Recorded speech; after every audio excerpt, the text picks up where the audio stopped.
How are you feeling? How long have you been here? 3 months, May 17th. And what brought you? That's difficult to answer.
Eventually resulted in your being here in the hospital.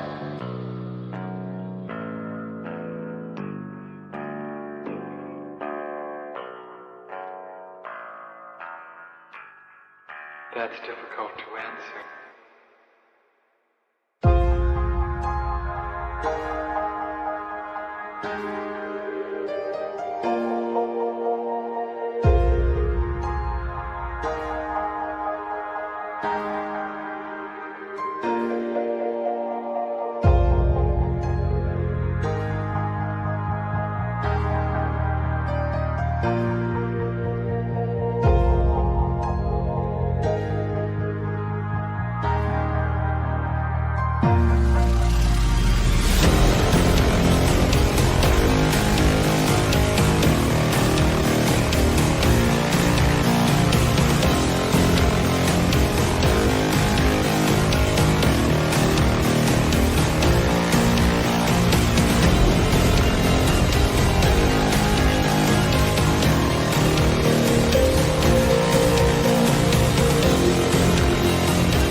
the end.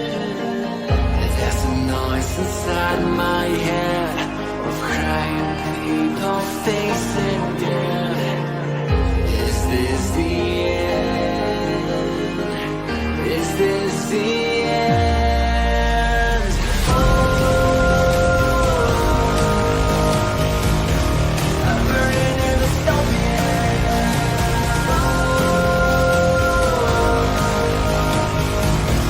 There's no place to hide.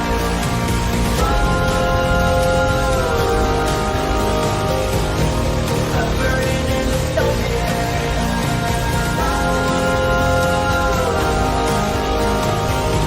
This is the final time. What have we done to the world?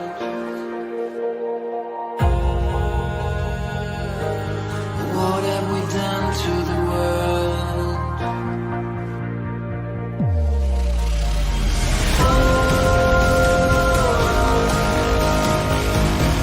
I'm burning in the dystopia.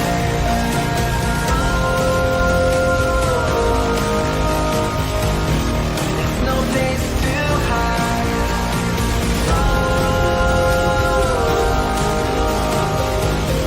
I'm burning in the dystopia. This is the final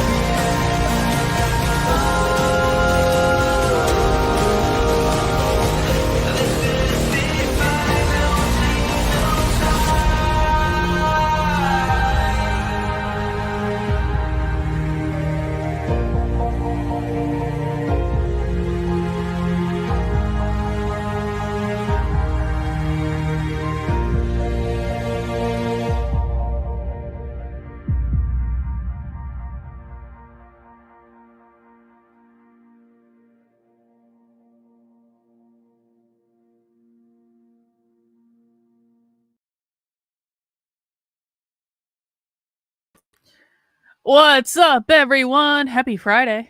Happy Friday, guys. We did it. We made it through another week, and now it's time for us to, kick back, have some beer, and watch some drama content on the internet as we do on Fridays. Everyone, please make sure you mount the like button for me because, of course, we are back in the YouTube shadow ban period. I need to start making more short videos and shorts and all those things to help break us out of the shadow ban. I'm doing my part to break us out of the shadow ban. I've been making shorter videos with like quick hits of information. I even learned how to use TikTok, okay? I learned how to use TikTok to get the green screen to make the short videos with the quick hits of information, and I really like that. But can I tell you guys something? Can I make a confession? I've started uploading videos to TikTok. I really don't pay attention to it at all, but I started uploading videos just because I was using the app to make it anyway. I was like, well, if you're on this app, you may as well actually use the app, right? TikTok is the stupidest place on the internet. Like, I'm not saying I won't upload videos there. Okay, fine, I'll upload videos there. And you guys can figure out which one of my 3 accounts on there I'm uploading videos to, because I don't even know. I know I have like several accounts on there, and I don't even know which one I'm actually using. I'm using whichever one is logged in on my phone. But I looked at the comments yesterday on some of the videos I uploaded, and I was like, I can't look at the comments on TikTok. I can't. I was like, this place is even stupider than Twitter. It's far. You know what? Listen, being on TikTok for one single day and actually paying attention to it, it really made me appreciate my YouTube audience more. I have to say. It made me appreciate you guys more because you know how I give you guys shit when you're acting retarded? You know how like we have a very strict no retards policy on this channel? Like, I cultivate my audience, I curate it, I remove any stupid people, I don't allow them to chat in so that we keep the environment nice for everyone. Sometimes I have to say, sometimes I think I have sometimes I haven't been as grateful as I should be. Yeah, word of the day, stupider. Yeah, exactly. Sometimes I feel like I haven't appreciated you guys enough, especially the people who show up and sit through my yelling and all that stuff. And I just want you to know that after spending one single day on TikTok and looking at the comments on there, I really appreciate you guys. This is the nicest place on the internet now. It may not be like perfect, but it's ours. And we've cultivated this. And we have Jason. Jason, you and I are going to have a talk, bro. You and I are about to have a talk. We have 2 rules on this channel, Jason. We have don't be a dick and no whining. If you want to stay in the chat on this channel, you will follow my rules. And no, you don't have a choice. You can either follow my rules or get the fuck out. This is my fascist dictatorship. I am at the top of the hierarchy. You don't dictate to me. Don't be a dick and stop fucking whining. Will you concede that you had a very limited basis on which you could agree with Adam Green's slanderous narrative about Christians? No, I won't. I agree with Adam Green on like 95% of things. He and I have a couple disagreements here and there that we're still kind of debating, but they're really not significant and they're not actually important in the bigger picture. So no, I will not concede. Adam Green is welcome on this channel anytime. You don't get to have a say in it. And yes, Jason, yes, right now you are acting like a fucking retard. You are the one that's having feelings 3 days later after I had someone on the channel that you didn't like. Jason, do you know what you could have done when someone was on the channel that you didn't like? Choose not to watch that episode. I don't think this bar is too high, Jason. If you don't want to listen to Adam Green, then don't click on the video and watch it.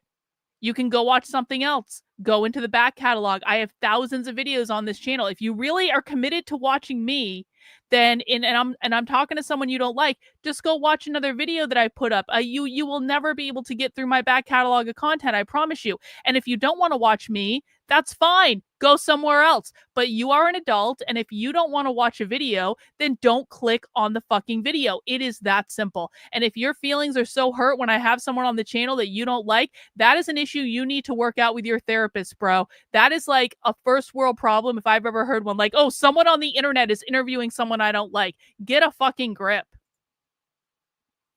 You know, I was having a nice day. Yes, you are retarded. Yes, you are indeed retarded. I am the fascist leader. You are a minion. And if you don't want to be here, you don't have to be. Jason, you're obviously having feelings. You continue, last fucking warning, bro. You continue to whine and complain in my chat. You're not going to be here anymore. Hey, thanks, Jamie. I appreciate it. Let's see. All right. So we'll see if Jason keeps whining. Whatever. If he wants to keep whining, it's up to him. I don't really care that much. Yeah, people act like you have to watch everything I do, even if you don't want to. Do you know how much content I create? Like, no one has a gun to their head. No one has to watch the videos. It's fine. But I mean, I don't know. I'm kind of intrigued about what we're gonna watch today, though. I have to say, I'm kind of intrigued about what we have to watch today. Oh, can I tell you guys something fun? While we're kind of waiting for people to come in, I'm so excited about this. Do you guys know what I'm doing this weekend? Does anyone want to guess what I'm doing this weekend? It's very fun and exciting. I'm not doing it tomorrow. Of course, we have Socialism Saturday tomorrow. That takes priority. Do you guys want to know what I'm doing this weekend? I'm going to a Revolutionary War reenactment.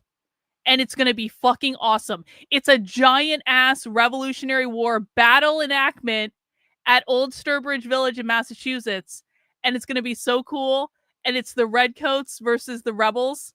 And it's going to be awesome. All right, Jason, you just got banned for the rest of the stream. Goodbye. I told you stop whining and you didn't listen. And now you are banned for 24 hours, bro. Go sit in your fucking timeout. We don't want to hear from you anymore. I'm talking about going to a fucking reenactment. That little bitch is still like whining and complaining in my chat. Listen, man, if that's the best the Groypers have to send, someone who is constantly whining and complaining because I talk to someone he doesn't like if that's really peak fucking Groyper now, I cannot.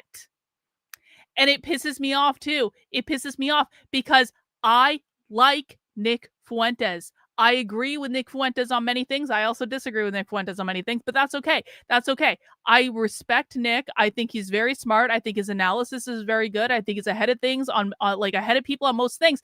And then the Groypers keep fucking it up just because I talked to Adam Green. Like, I'm all excited. I'm like, I'm going to go to a battle and see muskets and cannon shot and stuff like that. I'm going to buy some Revolutionary War stuff and probably going to buy some handmade jewelry or something like that. Some idiot in my chat's going to mess it up. Anyway, speaking of Nick Fuentes, speaking of the precocious rascal that is Nick Fuentes, you know, I promised. I said, we're not going to watch Candace again today.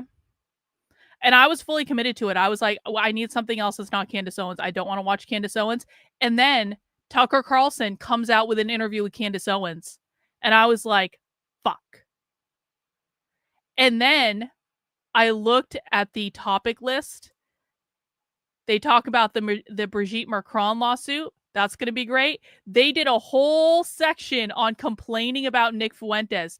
Look at this. They did a whole section complaining about Nick Fuentes and having feelings about Nick Fuentes. That's going to be great. The deranged Babylon Bee guy. Oh, I definitely want to hear them talk about the deranged Babylon Bee guy. I definitely want to hear that. And then she's got some other stuff here too. I'm really mostly interested in the first half of the interview, but I just have a feeling, has anyone watched this yet? Does Candace say just like crazy shit in this interview?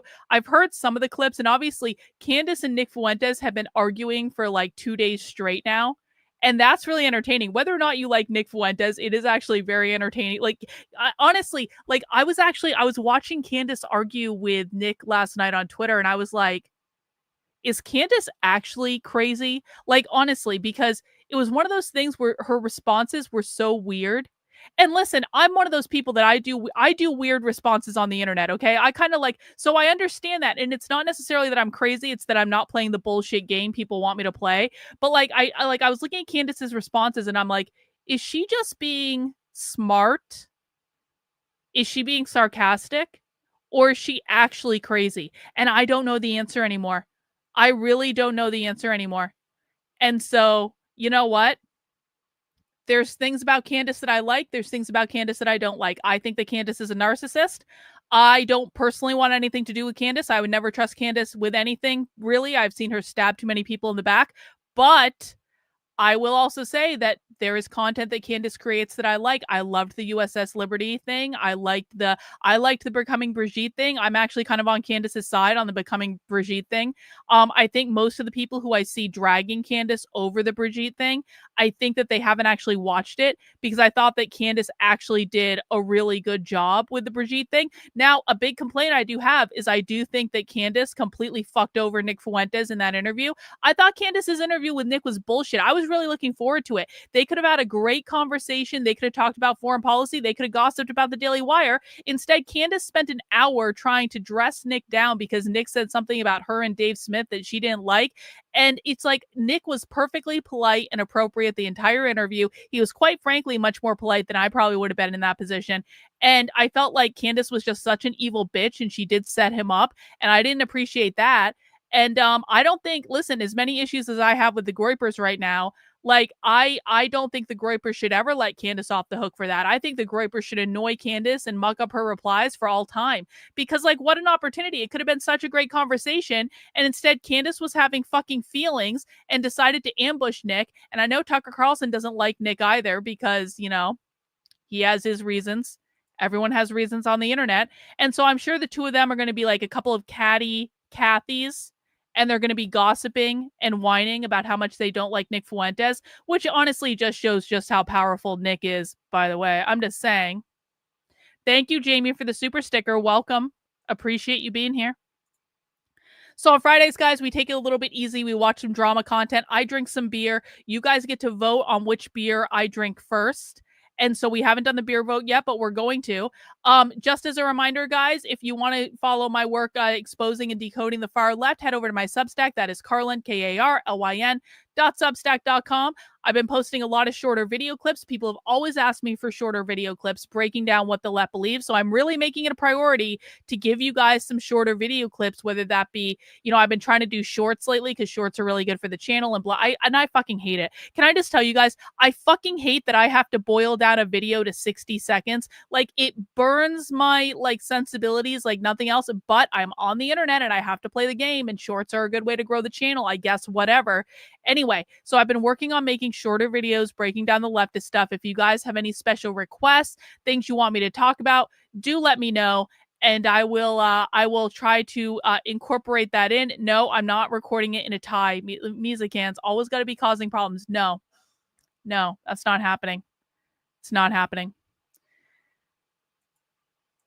And that's, you know, I'm not going to do much preamble today, guys. Do you want to look at the beer? Should we look at the beer? I got some beer. Hang on. You guys get to vote on the beer and then we'll watch the interview. Hang on.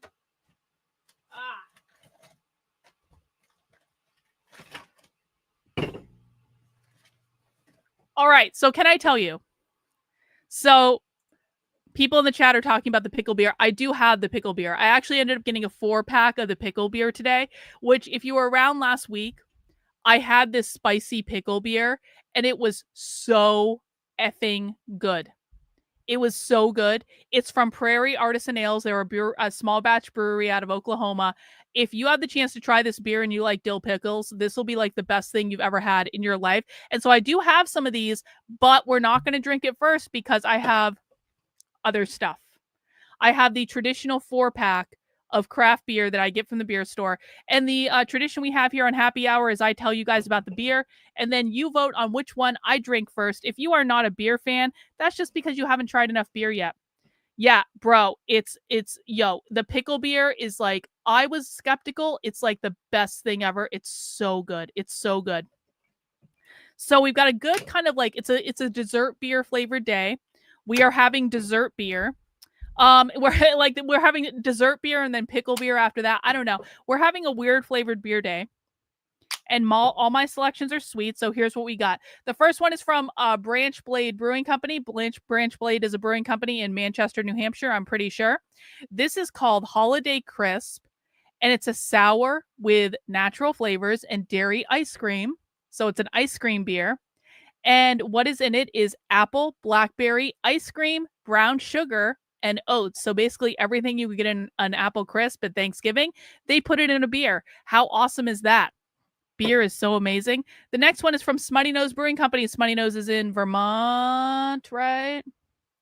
I always forget if Smutty Nose is in... No, they're in New Hampshire. I'm wrong. Smutty Nose is in New Hampshire. Smutty Nose is hit or miss for me, if I'm being honest about it.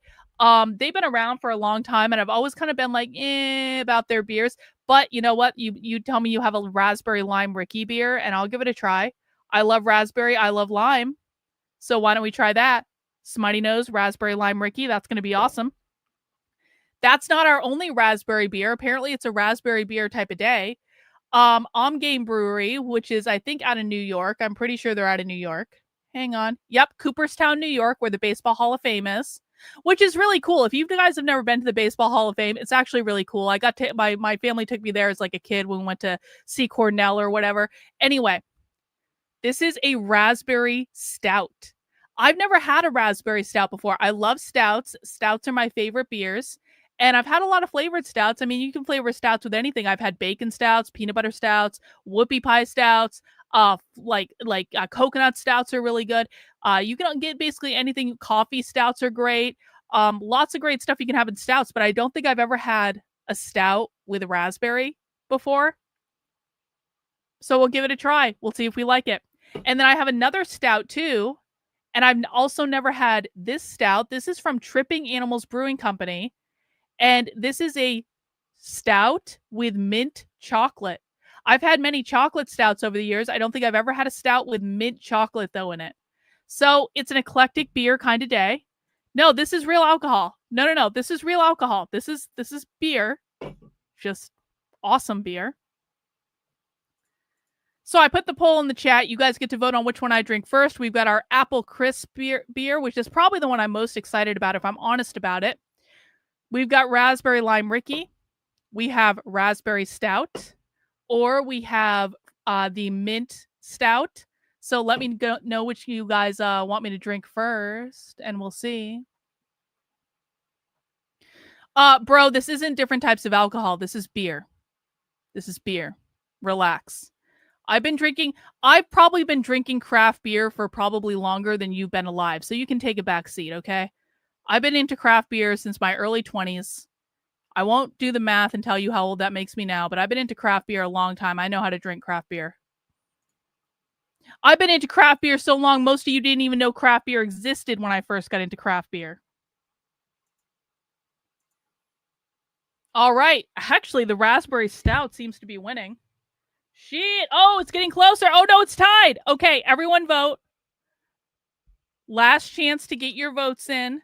10, 9, 8, 7, 6, 5, 4, 3, 2, 1. End. I think the raspberry stout got it. Yep, the raspberry stout. Narrowly pulling out a victory, the raspberry stout. All right, let me put the rest of these beers back. Hang on. Hang on. Let me put it in my cooler, including the pickle beer.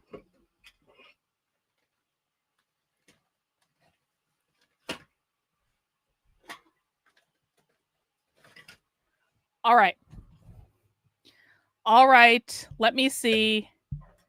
Let's see what this raspberry stout's like. I wonder if it's got a color to it. If it's just dark. It looks pretty dark, actually.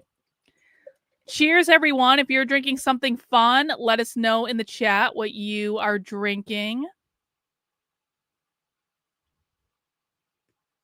Cheers. Let's see.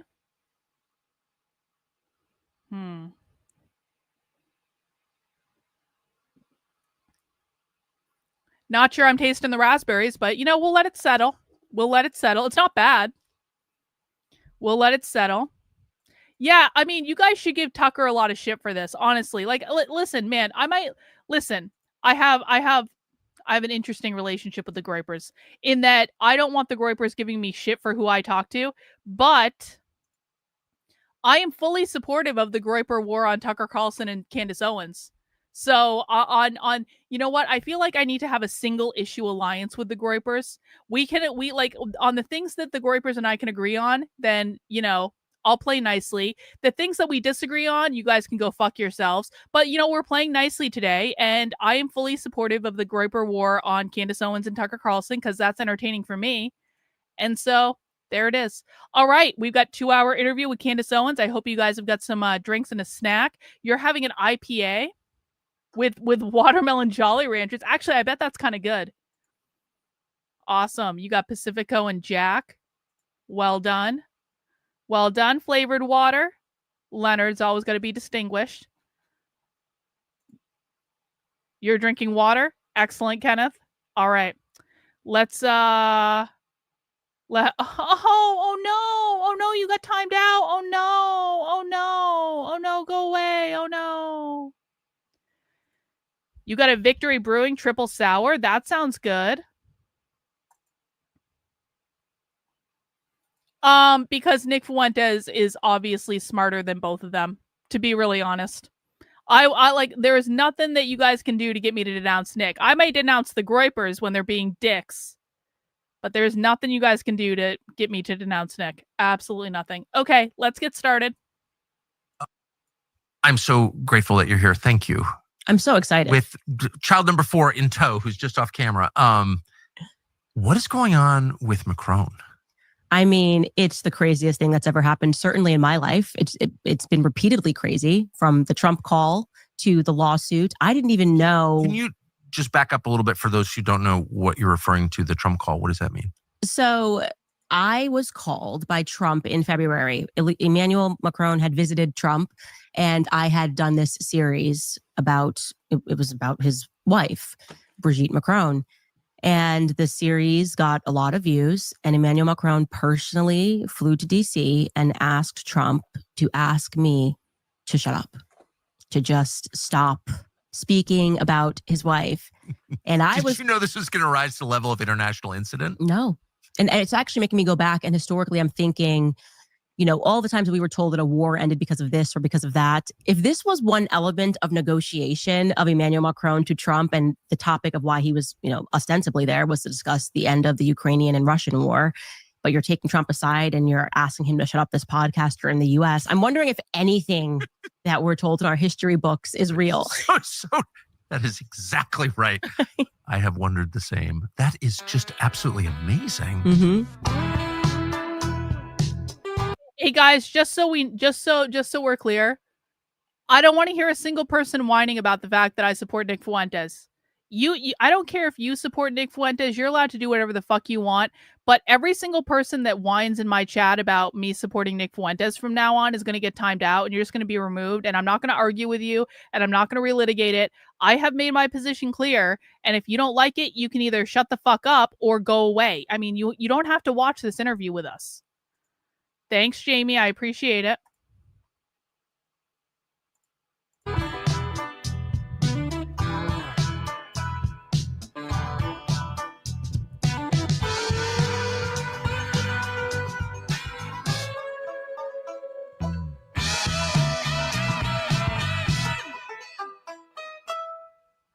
So he's a viewer. We know that. He is a viewer, him and his wife and their entire entourage. They watch every minute of my show. Trump certainly didn't. I know Trump, I think, stays much more in the mainstream media Yes. In terms of watching what he watches. Hey, thanks for He the must have money. been completely Appreciate it. confused. He sounded very confused. He said he was very confused when the leader of France took him Of aside. a nuclear-armed country. Mhm. During negotiations for Ukraine and Russia to inquire about whether or not he knew Candace Owens. And clearly it was an emergency because it wasn't like Trump called me 2 days after or a week after. It wasn't like a side conversation that, let's take care of that. I was messaged by the intermediary hours after Macron left, maybe even an hour after Macron had left, and said, like, we need to get on the phone with you. The president of the United States. Well, first, the person said, somebody very close to the president of the United States is asking me to ask you to stop talking about Brigitte's penis. And This is the true face of diplomacy. I love it. True face of diplomacy. And I laughed because I said, okay, no, bye. This seems ridiculous. I kind of questioned whether or not it was even true. But I liked the person who called me very much. And I thought maybe I was being a bit short there because I'm 9 months pregnant and I was at the time, I think 5 or 6 months pregnant. And I tend to get short the more pregnant I become. And so I called him back and I just said, can you explain to me what's really going on? And that individual told me that it was presented to him as a condition of ending the Russian-Ukrainian war. Like, this was something that he brought up in the midst of these negotiations. That's how it was presented to me from a third party person. And then I was just completely floored. And I just took a second, looked at my husband, and the first thing we said to one another is, no one will ever believe us. Like, this is beyond the realm of things that could be plausible. They're going to think I'm making this up and I'm lying. And even when I did eventually tell the story months later, people were like, there's no way that this could have happened. And until Trump didn't deny it. And then, of course, Emmanuel Macron is now suing me, and he included, as a part of a lawsuit, he referred to that phone call and how he believes that presenting it as an element of the Ukraine-Russian war was wrong. Like, he was like, and so he's nitpicking there. But so what is he suing you over? What does the suit claim? So Macron confirmed that actually happened in the lawsuit. I always believed Candace that happened, but it was quite frankly shocking to me how many people on the internet were instantly like, Candace is lying, Candace is lying, Candace is lying. And I was like, that's fucking retarded. Like, Candace has probably worked with a lawyer on every single thing she said publicly. They're like, it would, like, lying about something like that would be one of the stupidest things that she could possibly do. But wow, that's funny. it was a lot. It's 200 pages. 200 pages. 200 pages. And what's really interesting is my series was based on a book. I worked with Xavier Poussard, who is a journalist, a very credible journalist in France, who worked on the story for 8 years and ended up having to move his family to Italy because of what Brigitte and her husband, France is a whole different political system. Certainly is. And they can just bring charges it's against an authoritarian country run completely by Macron. And they pretend that's not true, but it is true. It is 1000% true. And so journalists that first got wise to the fact that Brigitte Macron kind of didn't exist for 30 years of her life were harassed by the government. They filed charges against them for, first and foremost, invasion of privacy. So there was never a dispute when she was bringing these charges about. She never brought a charge against people for saying that she was born a man. And that's what should be made clear to everybody. Like, that's not something that they ever say is not true when it comes down to the legality of it all, when they get into courtrooms. But they first sued for invasion of privacy. Then they sued for defamation regarding a statement, an error that the woman had made investigating when she said, in my opinion, this document is fake. But that document actually was real. It was a birth certificate relating to somebody in the story. And so it was remarkably petty. And this is what they do. They get very legalistic. We'll keep you in the courtroom. We'll harass you. And for Xavier, things were happening where they wanted him to know they were following him. Thank you. And that the Secret Service was keeping real. an eye on him. They never actually brought a suit against him until recently, the same time as mine. They're not suing him for defamation, even though he's the author of the book that I based my entire series on. They are instead suing him for cyberbullying. Cyberbullying ahead of state? Mm-hmm. You can do that I in should Europe. just say, because it's true, that the French intelligence services, everyone makes fun of France as incompetent and weak, but their intel services are not incompetent or weak. And after probably CIA, Mossad, maybe the Russian intel services, like they are feared. And they should be feared. They by are the way. feared. They are feared. That they're very competent. They're violent. Documented. They've killed people, and they're nothing to play with, really. Right. That's why he picked up his family and he moved. I get it. And so it was this tremendous act of bravery that he did this, putting not just his life on the line, but the life of his wife and his children, because the story here was so demented and so twisted. And just also the broader consideration that you could have an entire state colluding to protect Jamie. a secret of that magnitude. Thank you. And what's so compelling about this story, and I get into this in the first episode of Becoming Brigitte, is that by the time it made its way to the English-speaking world, people thought that this was like a, as always, far-right conspiracy dug up from the trenches of Reddit. And that's not what happened at all. The story begins with Emmanuel Macron and his wife is actually the journalists, the left-leaning journalists, the Condé Nast journalists who wanted to celebrate Brigitte, wanted to do documentaries on Brigitte. This wonderful woman is now empowered, and what is she going to do? And they were kind of getting threatened. They were told to come to the Elysee Palace, and there was only one person that they could talk to. They couldn't find or verify anything about Brigitte's history or Brigitte's past. And they sort of fell down the hole and were like, I don't know why I suddenly feel like I've done something wrong for asking basic questions about the First Lady of France. And so that's kind of where the series begins. And it kind of takes you through what they went through and what many people have gone through since, just trying to learn anything about the First Lady. So to be clear, it's an amazing story, and for so many reasons, but for the one that you just described, that this was actually well known in France. It all took place in public, but I don't think 1 in a million Americans had any idea at all until your series came out. Jamie. And the initial reaction to your series was, well, that now we know Candace is insane. Like, she's really going off the deep end. The wife's a man. Come on now. And then as the series progressed and became... So, I mean, I want to say this about the series. I don't know how many of you have watched it. We actually watched basically the whole thing on my channel in one happy hour stream. I was so skeptical about that series when I was like, Candace is full of shit, like whatever. But then I actually watched it, and I don't think that most of the people saying that Candace is crazy because of the Brigitte Macron stuff, I don't think most of them have actually watched it and have actually seen what they're doing. So yeah, I would encourage everyone to watch it. I thought Candace did a really good job. Became one of the biggest podcast series in the country, and sort of sober people were saying, actually, you should listen to this. This is pretty wild, pretty compelling.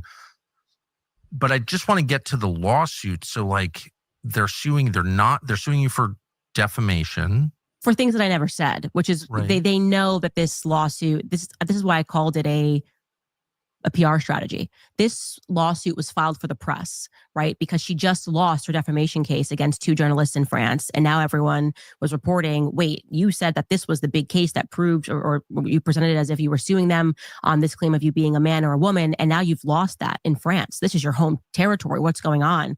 And so I think she called the lawyers and were like, just file a lawsuit, because it's very sloppy. The points run into one another. Like first they argue that I'm doing it for money. Then they make the argument that I was fired for speaking about it. So that doesn't make any sense. It can't be both.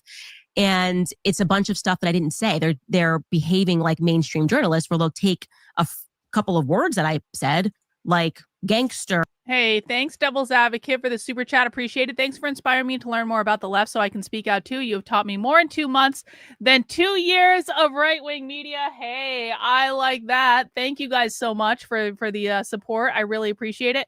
Guys, if you want to learn about the left, we do Socialism Saturdays on Saturdays at 6 p.m. So we'll be watching some Radical Revolutionary Socialists tomorrow. I was actually thinking about maybe doing a Yuri Bezmenov viewing tomorrow, because every once in a while I do like to go back and watch the old Yuri Bezmenov stuff. I don't think it's a direct applicable thing to today's left, but Yuri Bezmenov was the king. He was the original. And I think that every once in a while it makes sense to kind of go back and watch him again and just remember what he said. And I think that the last time I watched him, it was probably when I was first getting into doing the far left. And so might be worth going back and watching him again. But that'll be tomorrow at 6 p.m. So make sure you come back to the channel for that. Criminal and gangster, but then they add their own sentence to it. And they're like, she accused her of being a criminal and a gangster. So it's very sloppy. And what they're doing is they're just biding their time. They don't want the world to look, which this was a very bad mistake, a very bad way to go about it, but they want the world to believe that she has a claim against me, that we're suing, therefore, because this podcaster lied. But it's way too late. I mean, it's everyone is aware of what's happened. This only made the series go viral. Now it's going viral in Asia. I'm getting all of these emails from people in China saying this series is going viral. They're not even on YouTube, so I don't know how they're watching it in China. But it was a mistake because obviously now people are going, okay, something must be true. A president of a foreign country does not sue a mom that does her podcast in her basement because she spoke something that was not true. Like there's clearly something that they want hidden. And so everyone's taking a closer look at the series. Yeah, that's not the way to hide things. Right. The way to hide things is say, poor Candace, nice woman, obviously mentally ill. Mm-hmm. Come on now. Mm-hmm. That's the way to do it. And sophisticated liars do that. Right. So it is interesting. They're responding in a way that clearly is driven by emotion and fear. That's my read. I don't really know why they're responding, of course, but looking at it it's so interesting. You may have noticed this is a great country with bad food. Our food going after the journalists, thinking that America is the same sort of a beast as France is, and that, well, we have said that you can't ask us any questions, we'll sue you for cyberbullying. There is something cyberbullying, whatever the claims are here, but there is something about it where once you really arrive at a truth, what I find the reaction is for the people that are incensed by the fact that you're presenting that truth is I'll impoverish you. Yeah. And I've seen this over and over again. It's like, okay, she told the truth, but our response to that is going to be demands that she get fired, right? She should lose her livelihood for speaking the truth. She should lose, and that's why Jake Tapper, I don't know if you've seen it, you probably haven't because it's Jake Tapper, but he sits down with Tom Clare, who is a lawyer on this case, and Jake Tapper is doing the absolute most to make this just the easiest interview for Tom Clare. He's sitting across from him and he's like, she's deranged and she's crazy and she's a conspiracy theorist. Much so. Jake Tapper said that. Jake Tapper, but so much so that people in the comments were like, nah, I want to watch the series. His own viewers thought this was just so over the top. But then he turns to Tom Clare and he asks him like a basic question. He's like, what evidence did you present to her that Brigitte's a man? And Tom Clare can't answer the question. He's like, you can read the claims. It's extensive. And, we told her that she was a woman. They never presented any evidence. We went to them before we published the series. We were in touch with Tom Clare of Clare and Locke. We sent them a list of questions. We said, look, we won't even do this series if you answer these basic circle yes or no questions. Was Brigitte Macron, the first lady, born a woman?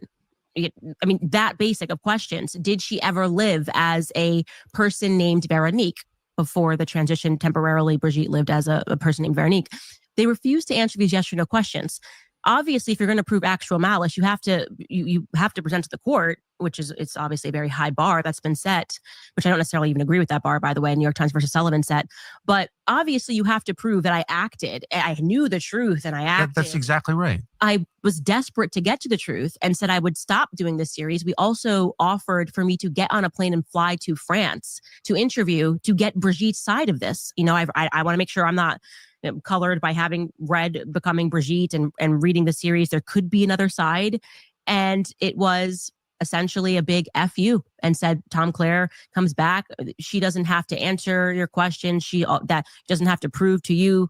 So they retained Tom Clare and Libby Locke then, or Tom Clare. So Tom Clare and Libby Locke are married, second marriage for him. But I know them. And they have a law firm, I believe, in suburban DC and Virginia, and that specializes in making people shut up through intimidation. They tried it with me, and in a really brutal, cruel way, I would say, to try and just scare you into shutting up. So that itself, I don't think anyone regards Tom Clare as a good lawyer at all. But certainly, his behavior is designed to intimidate you. So the fact that they hired them at the outset, that's the behavior of someone who just wants to scare you into shutting up. And the timing of when they first sent us a letter was actually the end of November of last year. We missed the letter because they sent it to an inbox that we would have never been checking. It was a very weird inbox, like where you would go to return a t-shirt. And because we missed that, and I'm glad I missed it because I probably would have been scared. I think they knew, because that was right when I began speaking with Xavier Poussard. And I was in London at the time, and I had agreed to interview him, but nobody knew I was going to do this interview. So what made them suddenly send this intimidating letter? And Tom Clare sent it? Tom Clare sent it. They'd already retained him. They had retained him, and he sent a letter. And I think that they Wow. were monitoring Xavier Poussard. I think they were monitoring either his communications or Well, how monitoring else him. would they have known? That he was flying Wow. to London to sit down and do an interview with me. And they sent it just a week before That I sat is down with him. wild. Well, keep in mind, the subject of your story controls some of the most competent intel services in the world. Correct. As the head of state, there are no rules Mhm. at all, Mm-hmm. which is enough to make you a little uncomfortable if you think about it. Yeah. And the fact that they would hire those two lawyers, by the way, his wife, Libby Locke, is Bill Ackman's lawyer, who Ackman uses to make people shut up Interesting. No. by sending hysterical shit. letters, screechy letters, threatening to No destroy you if you shit. keep talking about the client. I mean, it's So the same people that are suing Candace Owens are also Bill Ackman's lawyer. Makes a ton of sense. really thuggish. Let's just go through, but can we just go through like chronologically how this unfolded? So at the core of the story is the allegation that Brigitte Macron is not who she says she is, and that would include her sex, is not what she says it is. Correct. That she was born a man named Jean-Michel Trogneux. And I'm aware, if you have not watched the series, that sounds crazy because that was me when I first saw the headline. Yes. No. I mean, I was alerted to it by the Daily Mail. I thought it was such a crazy, insane headline, but it was the Daily Mail had done this, it had published an article saying that with a video of Emmanuel Macron denying claims his wife was a man. And I just thought that's really funny. Like, what could possibly be going on in France that the president has to deny a claim that his wife's a man? But something that caught my eye was just, as I was reading this article, they made no effort to debunk it. Like, it was sort of like, it was that typical CNN, New York Times. So it's so crazy. It's like, okay, but if it's so crazy, just, post some photos of her. Obviously, she's got 3 kids. There's got to be tons of photos of her raising her children. There's nothing. They had one solitary photo. And when you look at the photo, it was very obvious. And this is before I got into the details, that she looks a lot more like the little boy that's on the left than she does who they were trying to purport was the little girl that was sitting on the family member's lap. And so I got into it kind of very organically. I was like, this is weird. Like, what's going on in France that the president has to make a comment on the situation? And then I found a website where it explained it. And I instantly realized there is something here. Like, you don't have any photos of yourself for 30 years of your life. And the 2 photos that you've given have been given to the public from a woman who has quite literally been charged with forging documents. She's a thug. Mimi Marchand, they had to eventually get rid of her. Forging documents, thuggery, things of that nature, of a criminal nature. She's the only one. Everyone's going to go through her to get any information about your past. This is so strange. I just want to do a quick kind of pulse check in the chat. 1 in the chat if you agree with Candace that Brigitte Macron is a man. 2 in the chat if you think that Candace is insane. 3 in the chat if you don't have an opinion on it, or you're like neutral and maybe you could swing one way or the other. So 1 is Brigitte Macron is definitely a man. 2 is Candace is insane. 3 is meh, I don't know, really know, or not. Maybe you don't really care. That's a lot of fucking 1s. That's a lot of 1s, some 3s. That's a lot of 1s.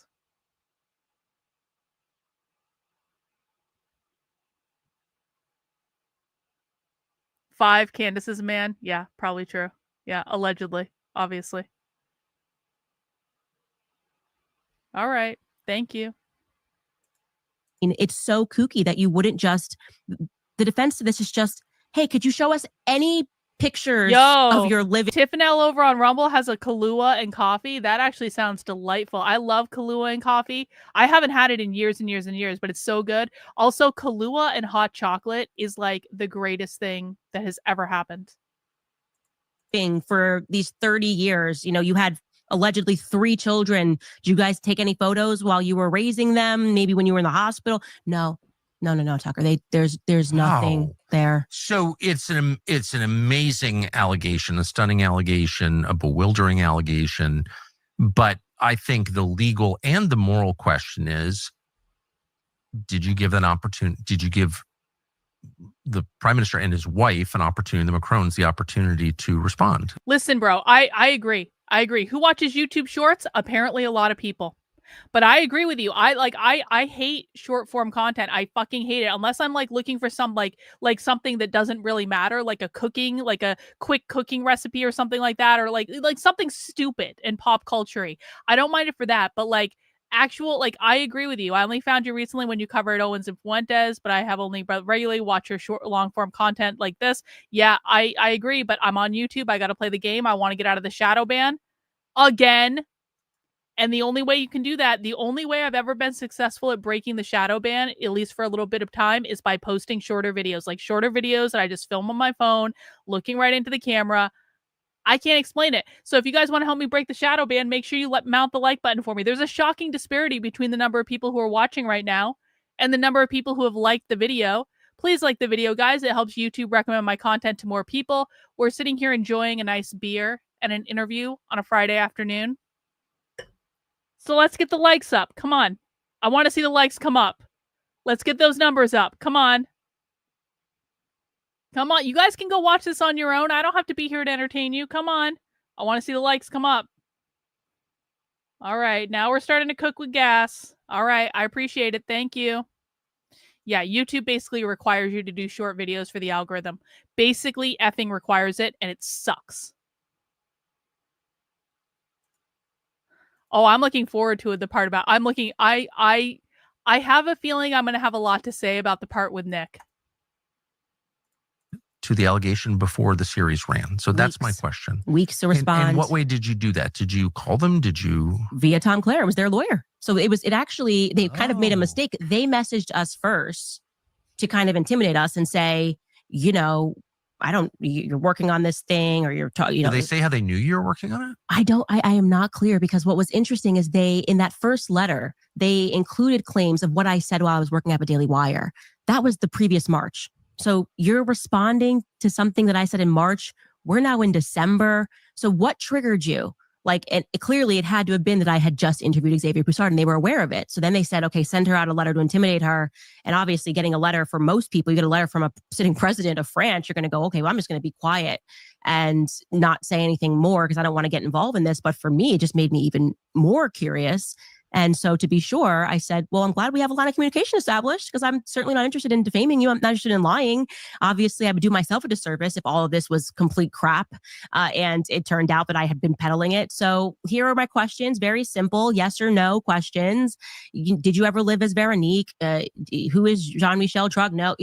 Refused to answer. They just instantly got... So you presented the allegations to them, which they, of course, were aware of, people had made, others, not you, that she's not really who she says she is. Mm-hmm. And you said, can you explain? Yeah. And honestly, didn't require much of an explanation. We also asked, can you give us any photos of you living through this 30-year period? I mean, pretty easy stuff. If you're actually concerned and you're going to pretend you're so traumatized and defamed because of the story, I would have been like, yeah, of course, here I am. Here's me in middle school. Here's me on a cheerleading team. Here's me the first day I held my first son. Here's me. It's such an easy thing to debunk that it requires the suspension of common sense to believe that this is a conspiracy theory, because it's so easy to debunk, and yet they refuse to do it. And they're being extremely petty and going after every single person that speaks about it. Now, have they ever provided that evidence to anybody? No, that's the point. They haven't. To this day. They would have never had to sue anybody, because everyone would have then laughed at them. Like if someone was working on a story saying that I lived as a man for 30 years, I don't need to lawyer up. I want you to publish that story so that I can then come out and say, this person is a psychopath. Clearly, here is the trove of me growing up with my sisters. Here's my middle school yearbook. To the contrary, even when Xavier Poussard, because he has been worked on this for 10 years and therefore filing paperwork with the government to get pictures, Jean-Michel Trogneau has a military file. He also filed to get Brigitte's school yearbook, where she allegedly has a picture, and he won that case and then took it to Sacré-Cœur, which is Sacred Heart. And they said, we're not releasing it. I don't care if you won the case. We're refusing to release this to you. So in every regard, something that would be able to dispel this rumor, even her children, where are your kids in this? If that's my mom and she's so attacked and it's so horrifying that she's got to put, my dad, stepdad on a plane to go speak to the president of the United States, way before then, I would have released pictures of me and my mom. Her kids are all adults. I would have said, here's me and my mom growing up on my first birthday, my second birthday. Please, everyone, leave her alone. They won't do it. It's bonkers Have to the think. kids spoken in public? Only one child has ever spoken and called the rumors crazy and upsetting, and that's her youngest daughter, Tiffany.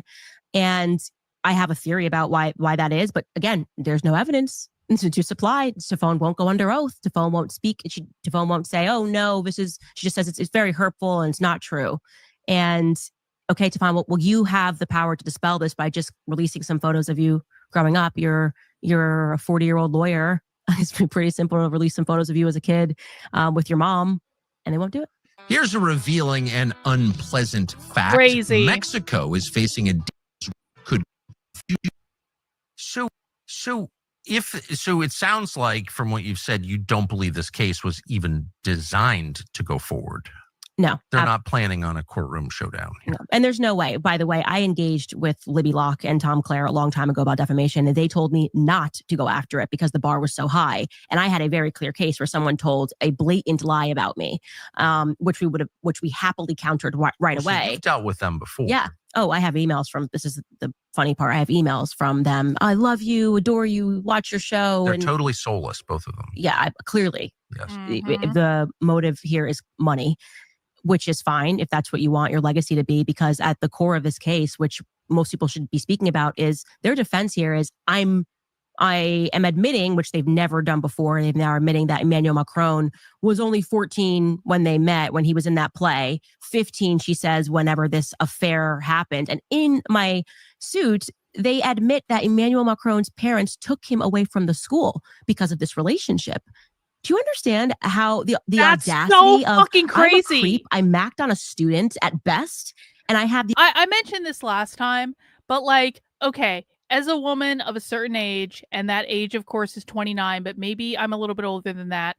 Like, as a woman of a certain age, like, I look at Zoomers, like the Groypers, who I have extensive experience being around. I'm not attracted to any of them. I am not in any way, shape, or form attracted to them. And it's not that they're not good looking. There are many good looking Groypers. I'm not trying to say Groypers are bad. There are many good looking Groypers that someone who is much younger than me would be very lucky to be with. And I genuinely do mean that. Like, it is not true that the Groypers are all ugly incels that can't get girls. I've seen many of them in person, or not many, I guess proportionally not many of them, but like I've seen many, I was at APAC. I've seen the Groypers in person. They're not ugly. I'm just not attracted to them because I am not 29 anymore, maybe, okay? And I can't imagine being a 40-year-old teacher and being attracted to a 15-year-old or 14-year-old or however old he was. It is like first of all, forget physical looks. Forget physical looks for a second. You can't have a conversation with someone that is that much younger than you. You may be able to talk about some things here and there, but can you form like a real like relationship and connection with someone that much younger than you? No, you really can't. It's like there's just too much stuff that's different.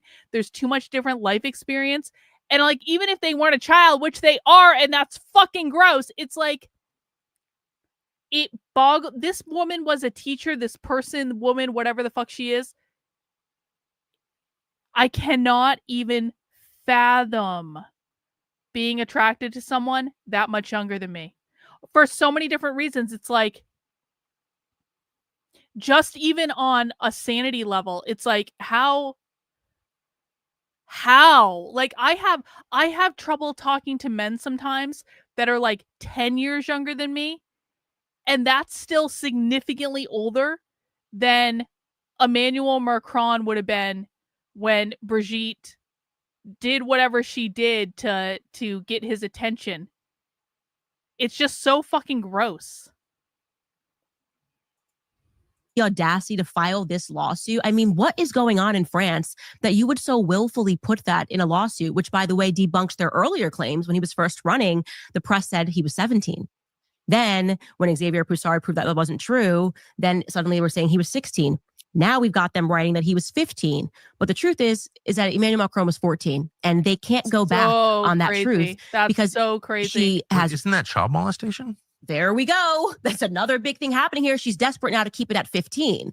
Brigitte wants to keep it at 15. No, he was 14 when he was in that play that she says that she watched him in. As you know, 14-year-old boys, I guess as a 40-year-old woman, you would just be so swept away by a 14-year-old child on stage. He was in this play. I'm forgetting the name of it. It's a French name, Mila Kundera's play.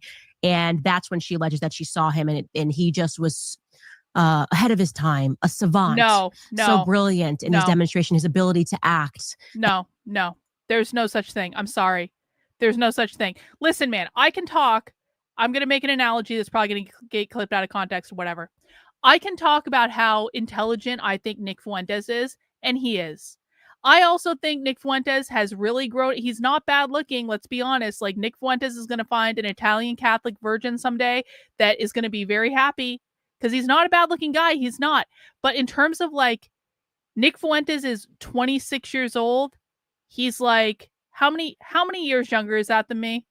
How old am I? I don't even know how fucking old I am anymore. Nick is 18 years younger than me, okay? So even though I think that Nick Fuentes objectively is a good looking, I'm going to call him a kid. Like, I actually see him and I see a kid. Nick Fuentes is a good looking kid. He's very intelligent. He's obviously way far ahead of most people his age.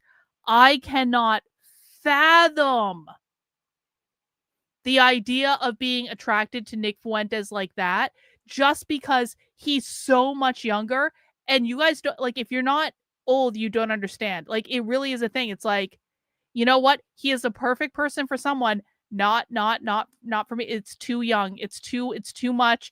It's like, there's too much bullshit. You basically, when you date younger men, and I did date younger men at one point in my life, like, you date younger men, you have to train them on things. You have to teach them things. It's like, they don't understand basic things. In many ways, Nick still acts like a kid. He would do stuff that would just annoy the shit out of me for no reason. And so I'm like, even like, I'm just like, I'm really having a hard time even trying to put myself.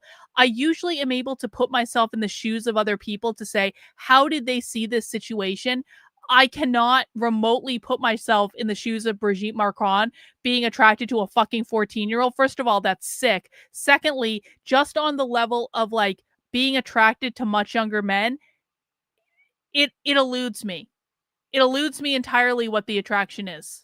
I don't understand.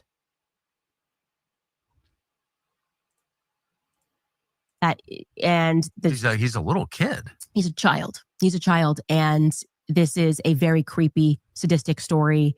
And the more that you learn how much the press lied about that earlier story, I mean, even the press in the beginning, when he was running, even said that Brigitte Macron was this like irresistibly hot teacher. Appreciate that. Like, they kept comparing her to Claudia Schiffer. And then when Xavier and these journalists got documents and like, you know, pictorial evidence of what Brigitte looked like at that time, she looked like a man in the middle of a transition, you know? And so even that, I mean, the way the press lied to sell this creepy relationship is something that should concern everyone, whether you believe she's a man or not. What you have is a couple that is willfully getting away with, at best, like molestation, sexual perversion, he runs deviance, and he runs the country. This is not some random guy. Mm-mm. Oh, that's... Yeah. And that's not in dispute.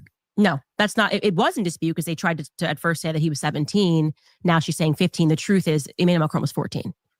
I'll just go with 15 and say that's wrong. Yeah, right? Do we even need to... And well, I mean, 15. I mean, that's a whole different thing. And that was the comments under Jake Tapper's interview with Tom Clare. People, and this is the left, this is his show, were outraged. They were going, how could you defend this? I asked the question to Tom Clare on my show as I unpacked all of the child molestation that surrounds them. It's an entire orbit of people who have been found guilty and have openly admitted to molesting their children. These are their friends, okay? That's why she's angry, because I'm like... Listen, you may have been a dick in my chat earlier, but we're friends again. We're friends again. I'm back to being 29. Did you guys see how that worked? I'm back to being 29 again. No one ever questioned my age again. I'm always and forever 29. Yeah, exactly. I am in my late 20s. I am. That's exactly right. Like and it's not just them. It's this guy, this guy, this guy. He funded the campaign, then had to come out and say, yes, I molested my stepson, and the stepdaughter wrote a book about it. A person admitted to that. And these are friends of the Macrons? Oh yeah, their current lawyer, okay, who was the finance minister. Brigitte handpicked him to be the finance minister of France. His name is Eric Dupond-Moretti. This was my episode 2 days ago. Of course, because everyone in their orbit just Everyone's has an 29. interesting pedophilia story. Do you have any friends who are pedophiles? None. They just can't stop finding friends that are somehow involved in these crazy pedophilia scandals. And Eric Dupond-Moretti made a name for himself as the lawyer that comes in on behalf of the offending. In this case, it's almost always incest, by the way, in all of the cases that he involves himself in. And he convinces the court, as he did in one certain case called the Manouche affair, that, okay, yeah, it is incest. Yeah, he's been raping his daughter, but, and this is what he's famous for, it's happy incest.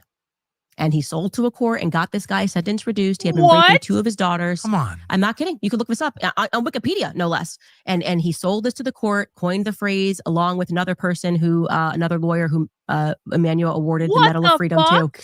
And they said to the court in Amiens, which is where Brigitte and Emmanuel are both born, that you should release this guy because he loves his daughter. And now she's 21. And so it doesn't really matter. And honestly, it's the mom's fault. They encouraged them to all sleep together. And so they did. They released him early. And then his daughter tried to escape him and he killed her. So this is who everyone, this is the guy who's on the news channels right now saying, we're going to go after Candace Owens because this is a state affair. And he's got this whole glorious story about how I'm being funded by Russia. Because it's always Russia, as we all know. It's got to be Russia. Funded by Russia? His theory was This feels like the kind of end stage of something. Yep. I hate the phrase global elite because it sounds so spooky or whatever, but that's what it is. The depraved. I don't even call them the elite. They're the depraved, and they've just been running the game for so long that they're not even getting creative anymore. But there's always a part of town with depraved people. Like every society has the depraved community.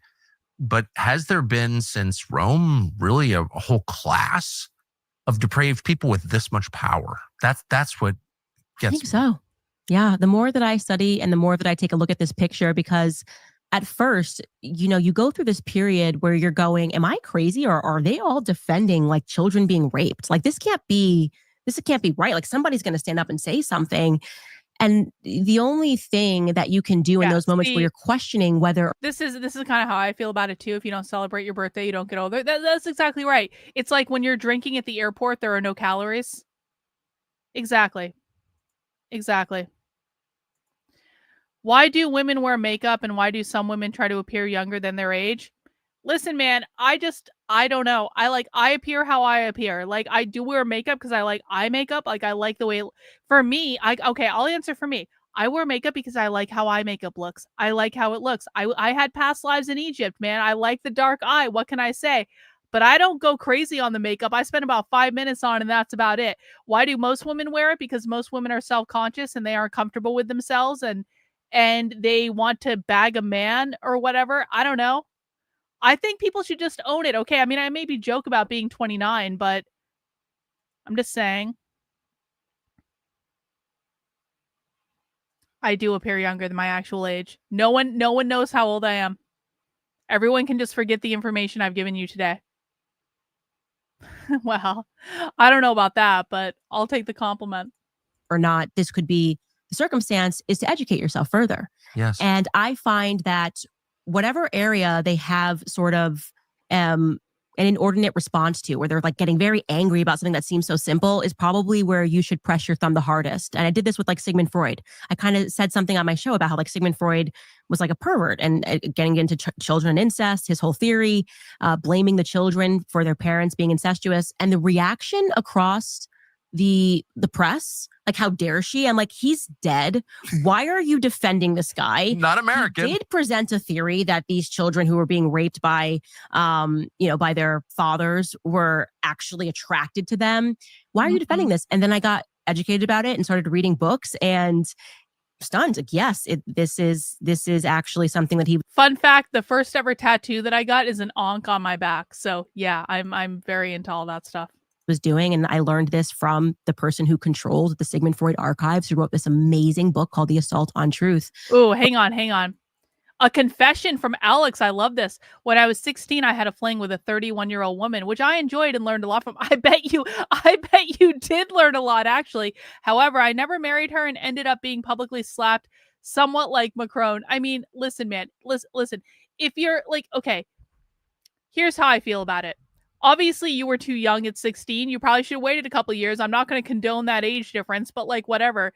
I think it's one of those things where it's like, the older younger thing can work for like a fling, and I kind of understand the whole fling thing. I understand it. Okay, I guess that can be kind of like a thing for some people, fine. But like in terms of a long-term relationship, I've been married for almost 14 years now. Like, marriage is different than dating, and marriage is different than a fling. And it's like you have to sometimes look at things for what they are. Like, you can have fun with someone, I guess, but that doesn't mean you're supposed to be with them forever. That's all I'm saying. But there is this common thread that it brings you back to Paris every time, whether you're talking about Epstein, Ghislaine Maxwell, talking about Emmanuel Macron and Brigitte, you're talking about Sigmund Freud. He studied and then came up with this theory while he was studying under Charcot in Paris, that actually, even though we see all this evidence that these kids are being raped, it is their fault because they're attracted to their fathers. And for this guy who rang the alarm on this, like years later, he was working with Anna Freud and he was in control of the archives. His name is Jeffrey Masson. He got kicked out of the archives for telling the truth. Very, very famous case. Oh yeah, he got kicked out. But he wrote the book still because he still had the letters. He published the letters to prove that Sigmund Freud knew for a fact these kids were being raped. And boy, was he attacked for that too. But here's what's interesting about that. He publishes that book, The Assault on Truth, and Anna allowed him to, because she could have stopped the book, and Anna Freud chose not to stop the book. I think she wanted the secret to be out. But you go through these stories, and over again, you get this theme of this very dark theme of children that are being raped, right? And it's incestuous. But like I said, while they're talking about Jeffrey Epstein, like, why do we keep coming back to this theme? And why does it seem that the media is colluding to cover that up? Like, I thought no matter where we were on the spectrum, left or right, like when it came to children, whether it's murder, rape, like we all were on the same page that like we have to defend innocent lives. And so then you have to press further and go, what is the theology here? Because everything, as my husband has taught me, is a theology. They're being guided by a theology. The wrong one. And while the rest of the world is being driven towards either being agnostic or being outwardly atheistic, I think the people that are in control are being pulled by... Oh, they're not atheists. They're not atheists at all. Oh, I couldn't agree more. It's interesting. One of my smarter children said to me today, actually, said child molestation is the only crime with no justification. And I had never thought of it that way. And it's like murder, of course, murder's wrong. Of course, there's plenty of circumstances where I can imagine committing murder and going to hell for it. But I mean, I can imagine, getting so mad that I shoot somebody, or, you know what I mean? Stealing, lying. But it's not possible to imagine a justification. Okay, can I ask an honest question? Because now Salvatore said I was 16 and had fun with my 34-year-old gym teacher. She was similar to Jennifer Aniston, so it works. Okay, can I ask an honest question? And I'm not judging anyone, and I'm not going to make fun of anyone. I'm actually honestly curious.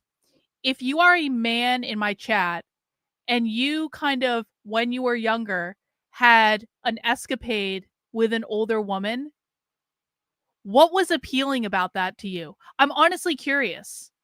It's like, because we've now had a few men confess that when they were younger, they had a dalliance with someone older. Like, what was appealing about that situation? It wasn't, I mean, I doubt it was that you couldn't get girls your own age. I highly doubt that. It's like, why? I was 19. She was 30. Was intense. We caught up a month ago, 20 years. Isn't that crazy? You were horny? Okay, fair enough. Men are horny. It's got to be more than that. You can fuck someone your own age. Like, if it's just about being horny, you can't fuck someone your own age? You had a huge crush on your math teacher, but no dalliances? She was straightforward, didn't have to be a mind reader?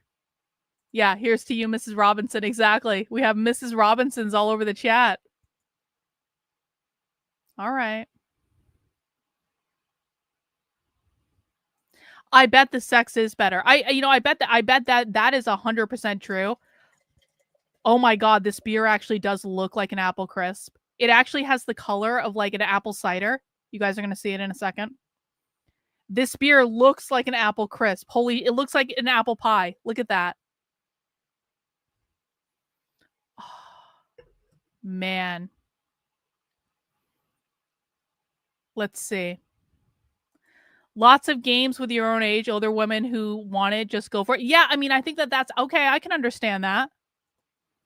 Older women know what men like before boys do and use that knowledge to their manipulation. I can understand that. For me, it was the challenge that I could do it and show off to girls my age who I actually wanted. Well, okay, I get that. They have mommy issues, maybe. It was risky. And she'd teach me more than 16. I bet she did teach you a couple things. The appeal was, this is a woman with experience who is choosing me, makes a young man feel experienced, and yeah, the sex is really good. I bet the sex is a lot better, honestly. I can get that. I was mid-20s. She was cougarish, 40s. Oh my gosh. Getting slapped around in public can come across as submissive and might make someone appear as a victim. It could. Yep.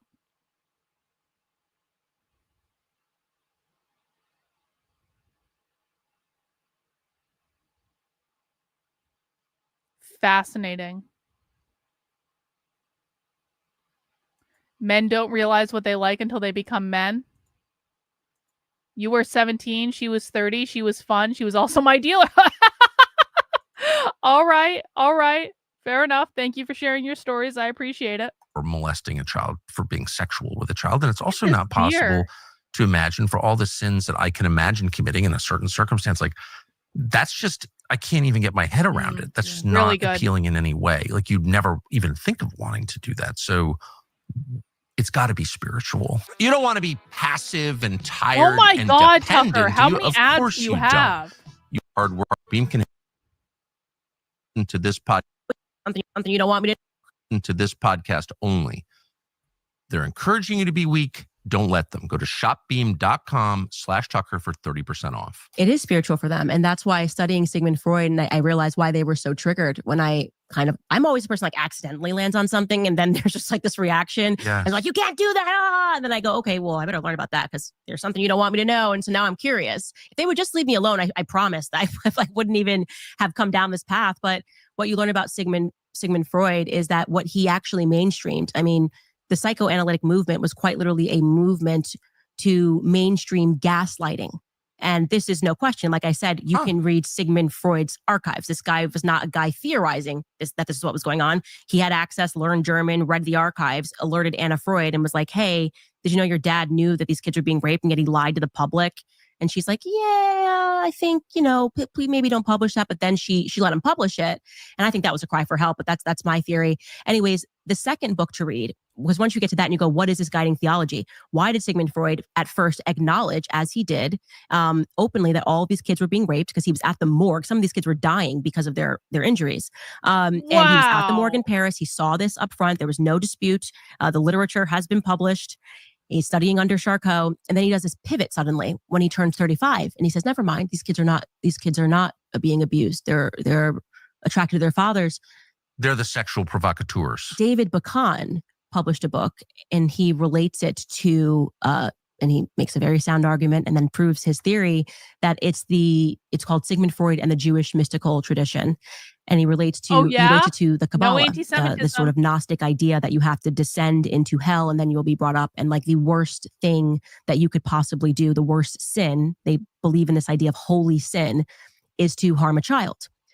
Now, again, these people that I'm citing, just because I know that you start talking about Sigmund Freud and anti-Semitism, these people who wrote these books are both Jewish. Jeffrey Masson is Jewish. He's an Ashkenazi Jew. David Bacon is an Ashkenazi Jew. These people are professors and, they have the credentials here to make these conclusions. And what he theorizes in this book is that Sigmund Freud was mainstreaming the Kabbalah through psychoanalytics. That's fucking crazy. The reason why he waited until he was 35, as he explains, is that in the Kabbalah tradition, they think it's so powerful, whatever the Kabbalah is. And I'm not educated on the Kabbalah, I will admit that. But whatever it is, they don't tell their kids about it until they turn 35. And when Sigmund Freud was 35, he received a Hebrew Bible from his father. And it's like, I guess they believe in numerology, whatever it is. And he was suddenly awakened to whatever aspect of the Kabbalah that it was. After David Bakan published the book, a rabbi came to him. He got in touch with the rabbi and spoke to this rabbi who told him that, yes, Sigmund Freud was a Kabbalist because he knew him personally, and he had a Zohar in his apartment or in his place. And he then verified that his theory, as reading through his papers, was correct and that he was a Kabbalist. And so I think it's important for people, as I started a book club, to read these books. Like, don't take it from me. And I always say, yeah, we need to stop falling for this credentialism. You shouldn't listen to me because I'm Candace Owens and I have a podcast. I want you to read these same books and to recognize that something very wrong is happening in this world. And when we point to these facts, we're all being gaslit. Like, we're suddenly being told that having a response, as just one example to right now, to like kids dying in Gaza makes us monsters. Well, Sigmund Freud is the person that introduced the idea of sort of this, that gaslighting could be an effective strategy. And gaslighting, as I understand it, is the process of inverting blame. Mm-hmm. So I punch you in the face and attack you for assaulting me. Mm-hmm. How dare you hit me? Right. So they cried as they strike and it feels you. like we're constantly being gaslit. Well, it does feel like there's an awful lot of blame shifting. I see it in a very different context, but it's on economics. Look at the It's beer like, change colors. You know, The ice cream the settled. working class in the United That's States crazy. has been like completely under assault. It's not accidental. They were kind of targeted for extinction and treated with maximum contempt. And then they're like blamed for their medieval attitudes. They're all racist or whatever. It's like, no, actually, I think they're the ones who aren't winning. They seem to be losing out in a deep. By the way, this beer actually does taste like an apple crisp. It tastes like a dessert. It's so freaking good. This is Branch Blade Brewing Company. This is Holiday Crisp. It's apple, blackberry, ice cream, brown sugar, and oats. And it actually does taste like an apple crisp. And it's 6.5% alcohol. So it's a little bit more alcoholic than normal. And I don't even taste the alcohol. And it's really good. Deal that is making a lot of other people rich. Why are we attacking them? Well, then you get called a racist, right? You get called a racist for noticing that. And these people who are like, I just want to be able to feed my families and go to work and feel good about that. Yeah, it has nothing to do with race. Like, how did race become part of this? It's like, what? But that's an element of that. And one of the things to recognize about Freud is that, so the Freud family creates a psychoanalytic movement, Sigmund Freud does, and they're gaslighting people. But then that turns into modern propaganda because it's the Freud Bernays family. It's the same family. Oh, Candace Edward Bernays is the person that created propaganda during World War II, the OSS. Like, they were using him to figure out how can we mainstream, like how can we convince an entire population to want to go to war, to hate Germans. This is the guy that they brought in. So it's the same. By the way, we need to study propaganda. We need to study propaganda from the left and the Jews and all this stuff, because we need to learn how to use propaganda for our purposes. Like, we just need to embrace the propaganda. Everyone else is doing it. The Jews are going to do it anyway. Obviously, we love Jews on this channel. No anti-Semitism allowed. Hitler was the worst person that ever lived. Like, we should give Israel all our money and all that stuff. But we need to, I'm very serious about studying and archiving propaganda. It's one of the things I'm doing with my new nonprofit, because we need to do propaganda on our side. We need to literally take what they're doing and we need to apply it to our side. We don't need to reinvent the fucking wheel. We need to take what is effective and what has always been effective, and we need to do it to our side. The psychoanalytic movement then turns into propaganda with Edward Bernays, and then turns into PR. Like, the biggest PR person in the world right now is still the Freud family. The Freud family are the PR for the royals. His name is Matthew Freud. So you can draw a direct line in understanding that Matthew Freud was married to Rupert Murdoch's daughter. That is true. That is correct. Mm-hmm. What? And so it's very interesting. A member of the Freud family is married to Rupert Murdoch's daughter? Holy shit. To just noting. Yeah. And it's important for people to recognize this, though. These people have had a tremendous head start. Okay. They know how the mind works. They have run these experiments on people. They have had this relationship with the state forever. In fact, I think they are the state, if I'm being honest. They are the state. I shouldn't even say it's a relationship with the state. And what they are constantly trying to do is to infect your mind. Okay. So picture you being that child who lived this horrific experience. And now you have an adult sitting before you and saying that never happened and you're crazy. And what's wrong with you is that you're like attracted to your dad. That's what they're doing to all of us in a certain way. Obviously, way more devastating when it happens to a child in that regard, in that sinister regard. But when you see the mainstream media apparatus today, and they're gaslighting us. Like the case of Brigitte Macron is the most gaslighting I've ever seen in my life, where it's just like, you could debunk this in 1 second, but you won't. And you're calling us deranged, and you're calling us crazy, and you're calling us anti-Semitic for caring about a dead Palestinian kid. And it's like, they created this system. And the only way that we're going to be able to defeat it is we have to first understand it. And that's why I really encourage people to get educated. And I just made it my point, because I constantly kept getting this claim, like anti-Semitic, talk about Sigmund Freud.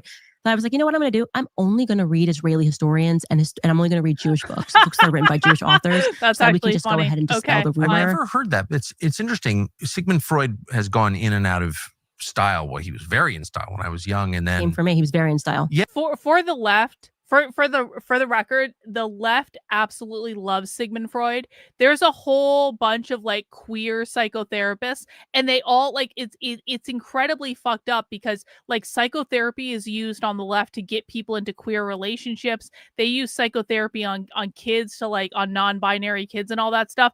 There are whole businesses that are just created out of queer psychotherapists. I want to do a whole section on my Mapping the Modern Left thing, where we're mapping the queer therapists that are all over the country. You guys will be shocked. And I mean, like, it's an absurd amount. You guys will be shocked at the amount of queer psychotherapists there are all over the country, and all the crazy fucked up things they do.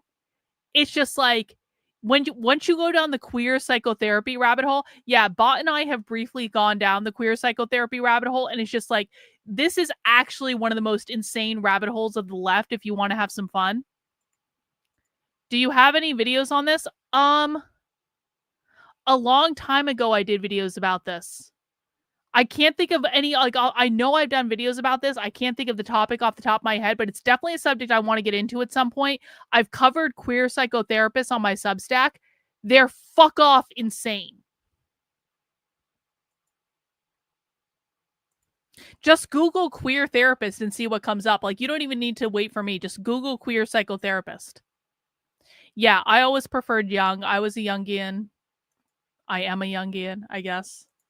yes. And then he was really knocked off the pedestal by feminists, as I recall, because he had like some non-fashionable views on women and calling them hysterical, et cetera, et cetera. But I don't recall Sigmund Freud being like a protected figure. Since when is criticizing him a hate crime? Can't That's what was criticize so weird to me. Jews. I did one episode on Can't the I daily. don't think he was a Criticizing Jews. religious guy, at least. Exactly. I did one episode, and I was speaking about also all of his friends. His best friend was this guy, Wilhelm Fliess, who his son came out, Robert Fliess, and said, my father sexually assaulted me. Everyone surrounding him was like sexually assaulting their children in Vienna, which is Again, what is that? I mean, I feel like I've Thanks, been Reagan. everywhere, know a ton of people. I've never met anyone who's been accused of molesting his own child. That is so far out. you just have I've known people who've done every bad thing, and I've never met anybody who's even been accused of that. Yeah. And yet you're describing two clusters of people, Mhm. powerful people, famous people, where like tons of people in the orbit have been accused of or have in fact committed child molestation. Well, let me just tell you, as What you the get hell? into my series, like as I point to all this orbit around them of everyone who just keeps accidentally committing pedophilia, defending pedophilia, whatever it is. The best part is for me that they kind of laugh in your face. That they want you to know that there's an element of it that's partially sadistic. Presidential portrait, Emmanuel Macron leaning against a desk. Everybody has to do this, leaning against a desk. Obviously, the official presidential portrait. Yes. He chooses to put a book, and he has in multiple interviews said it's his favorite author, by Andre Gide on the table. Andre Gide is an author who admitted openly that he was a pedophile. He's a pederast. He specifically only actually molests little boys. And he would go down to Algeria, Morocco, and he would write books based on his experiences. The president of France chose to put that book, okay, an Andre Gide book, on his desk for his official presidential portrait. Like there was no other book that you could have picked to put there. There's an element of it where I think that they've amassed so much power. And it's quite interesting because I think maybe Daryl Cooper told you about this, but getting into Bill Barr's father, Donald Barr, Yes. who wrote that weird book. Yes. The space, it's called Space Relations by Donald Barr, where he predicts a colony of Khazars, as he calls them, Khazars, Kossars, he spells it, that are so bored with their power. They're so bored with being elite, just getting away with everything, you know? And he then predicts kind of in this fantasy book, Jeffrey Epstein and Ghislaine Maxwell. It's very strange. Got it. And he also was, you know, in the OSS, which was the precursor for the CIA. But there's an element of that when I see Emmanuel Macron engaging in that it's like they want to get caught and they just have so much power that they know that there's never going to be any consequences for it, where you go, why would you do this? You could have put any other book on your desk.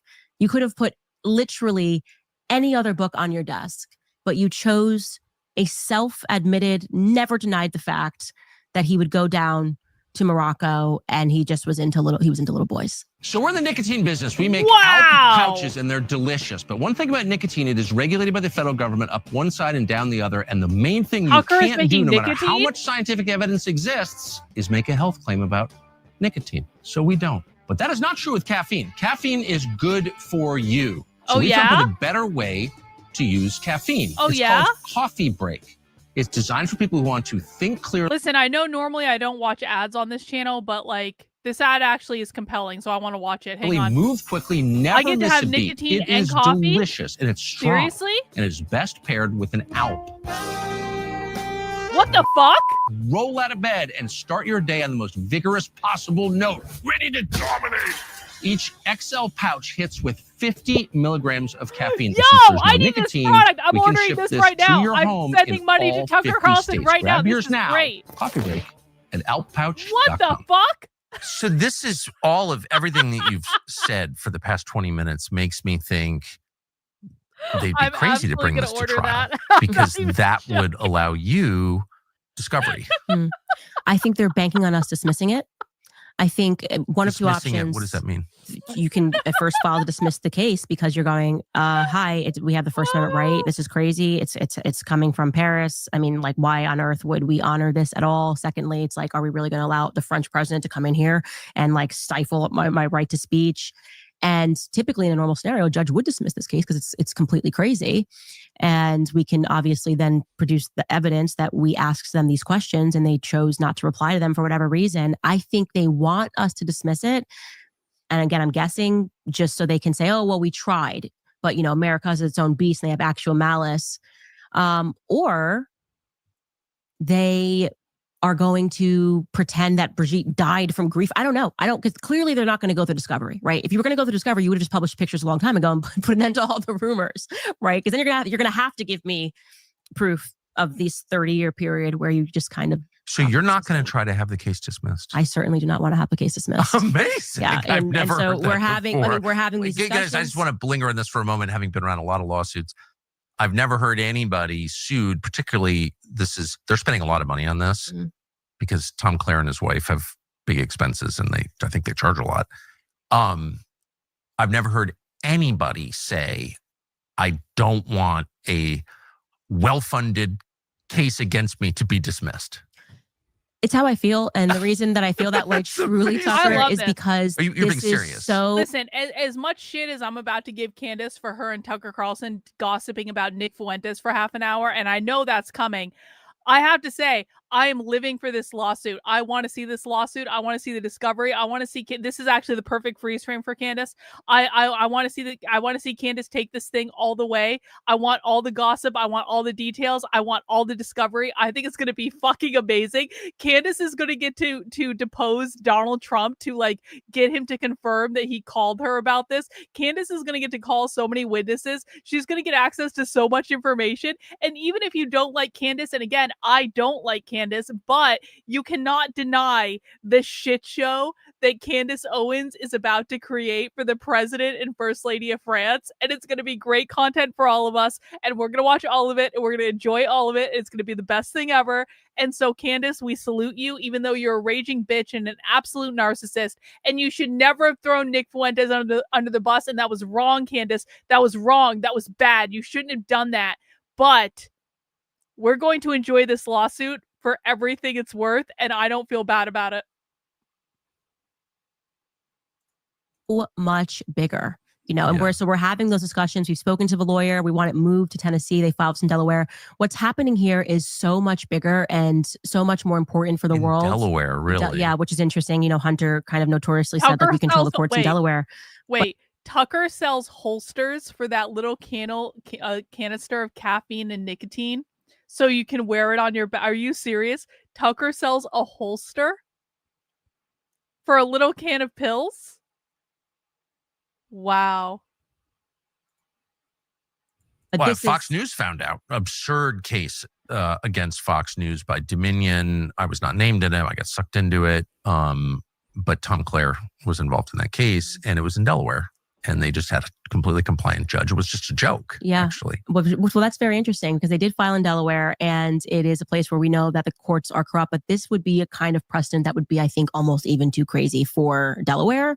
You're talking about a sitting president of another country coming in and saying, I'm going to sue you for telling the truth. We have truth on our side, right? We actually have truth. So unless he's going to say, blah, blah, blah, I'm not looking at anything, and you're going to get no discovery, and we're just going to award this person. I mean, you got to give the other side discovery, right? How does Macron collect, as a foreign head of state, how does he collect?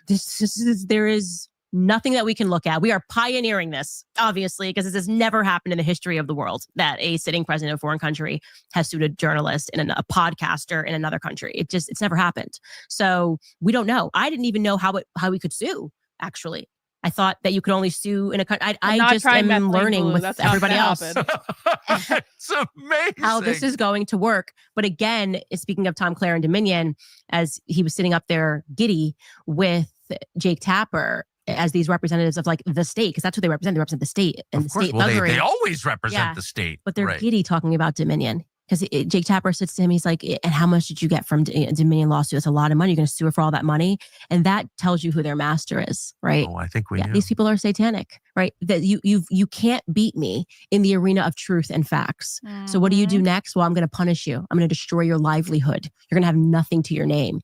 And that's why I say this case matters so much more to me, because we can't have this sort of behavior coming from people that are governing us, right? That say, even if you find the truth, even if I am a pervert, even if I got away with sleeping with my student, even though his parents try to take him away, there's nothing you can do about it. And I'm going to impoverish you for even telling people. That's what this lawsuit is. I'm going to impoverish you for telling the truth.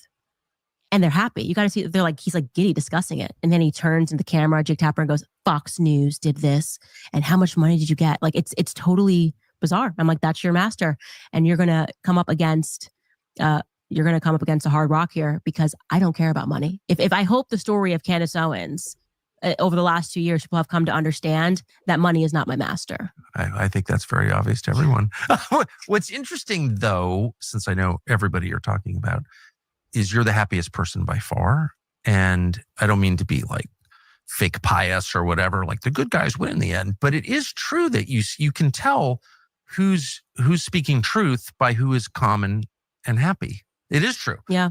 Lying makes you afraid, brittle, angry. It does. I've lied before. It makes me afraid, brittle, and angry. Mm-hmm. And the more you tell the truth, the calmer. All right, you I have to pee. I'll be right back. Let me know if I missed real. anything. And anyway, I don't think in the end you win siding with the state against the truth teller. No, and that's why I asked that question. Tom, I know you've watched every minute of the series. You know that they are surrounded by these people. You know about the children victims that have been silenced. Is it really worth it? You said that to him? Yeah, on my podcast. I just said I had to openly, as we went through this Manouche affair and this woman ending up dead because they fought to get this pedophile and creature in Amiens released.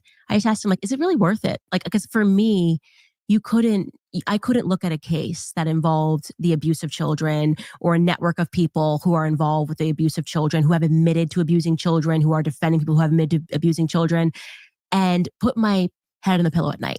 And that's what matters most. In everything that I do, I have to be able to put my head on a pillow at night and say, I feel like I did what I thought was the right thing to do, and it was a good thing to do. Yes. And most people are not guided by that. They're guided by this master of money, right? And they're willing to do these sorts of things to look the other way because you're going to cash a check. You and Libby are going to cash a check, and that's going to be good. Do you want that I to be didn't your wanna miss legacy? it. I ask him that genuinely. Like, I hope that we do get to court and I get to ask him that face to face. Maybe he's deposing me and I get to ask him, like, is the money worth it?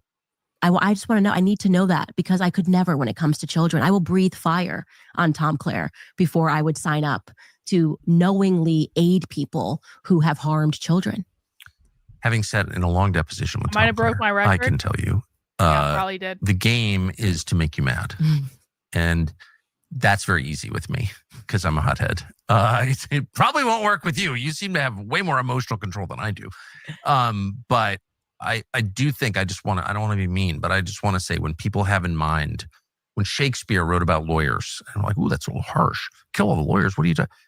He had Tom Clare in mind. He really is a discredit to the profession. I can say or that. Or credit to the profession. Or credit. If Maybe I was legit, I mean, the godfathers of my children are lawyers, Yeah. you know, and really good. My college roommates, really good guys, great guys, men of integrity, true integrity with wives who respect them, kids who love them, and just good men. But if I was a lawyer, if I was one of them and Tom Clare is stalking the earth, I'd be like, man, we got to disbar that guy because he discredits the entire profession. Yeah, I mean, it's very interesting. I don't know what is guiding him at this point, but it's definitively not goodness, right? It's definitely not. Does he think he can win? I know he doesn't because, like I said, I got advice from your law firm not to pursue a defamation claim. So you're in this, to help bolster their idea to the world that they haven't done anything when you know that they're lying, when you know that your client is lying and you still represent them. I don't know how people put their head on the pillow at night.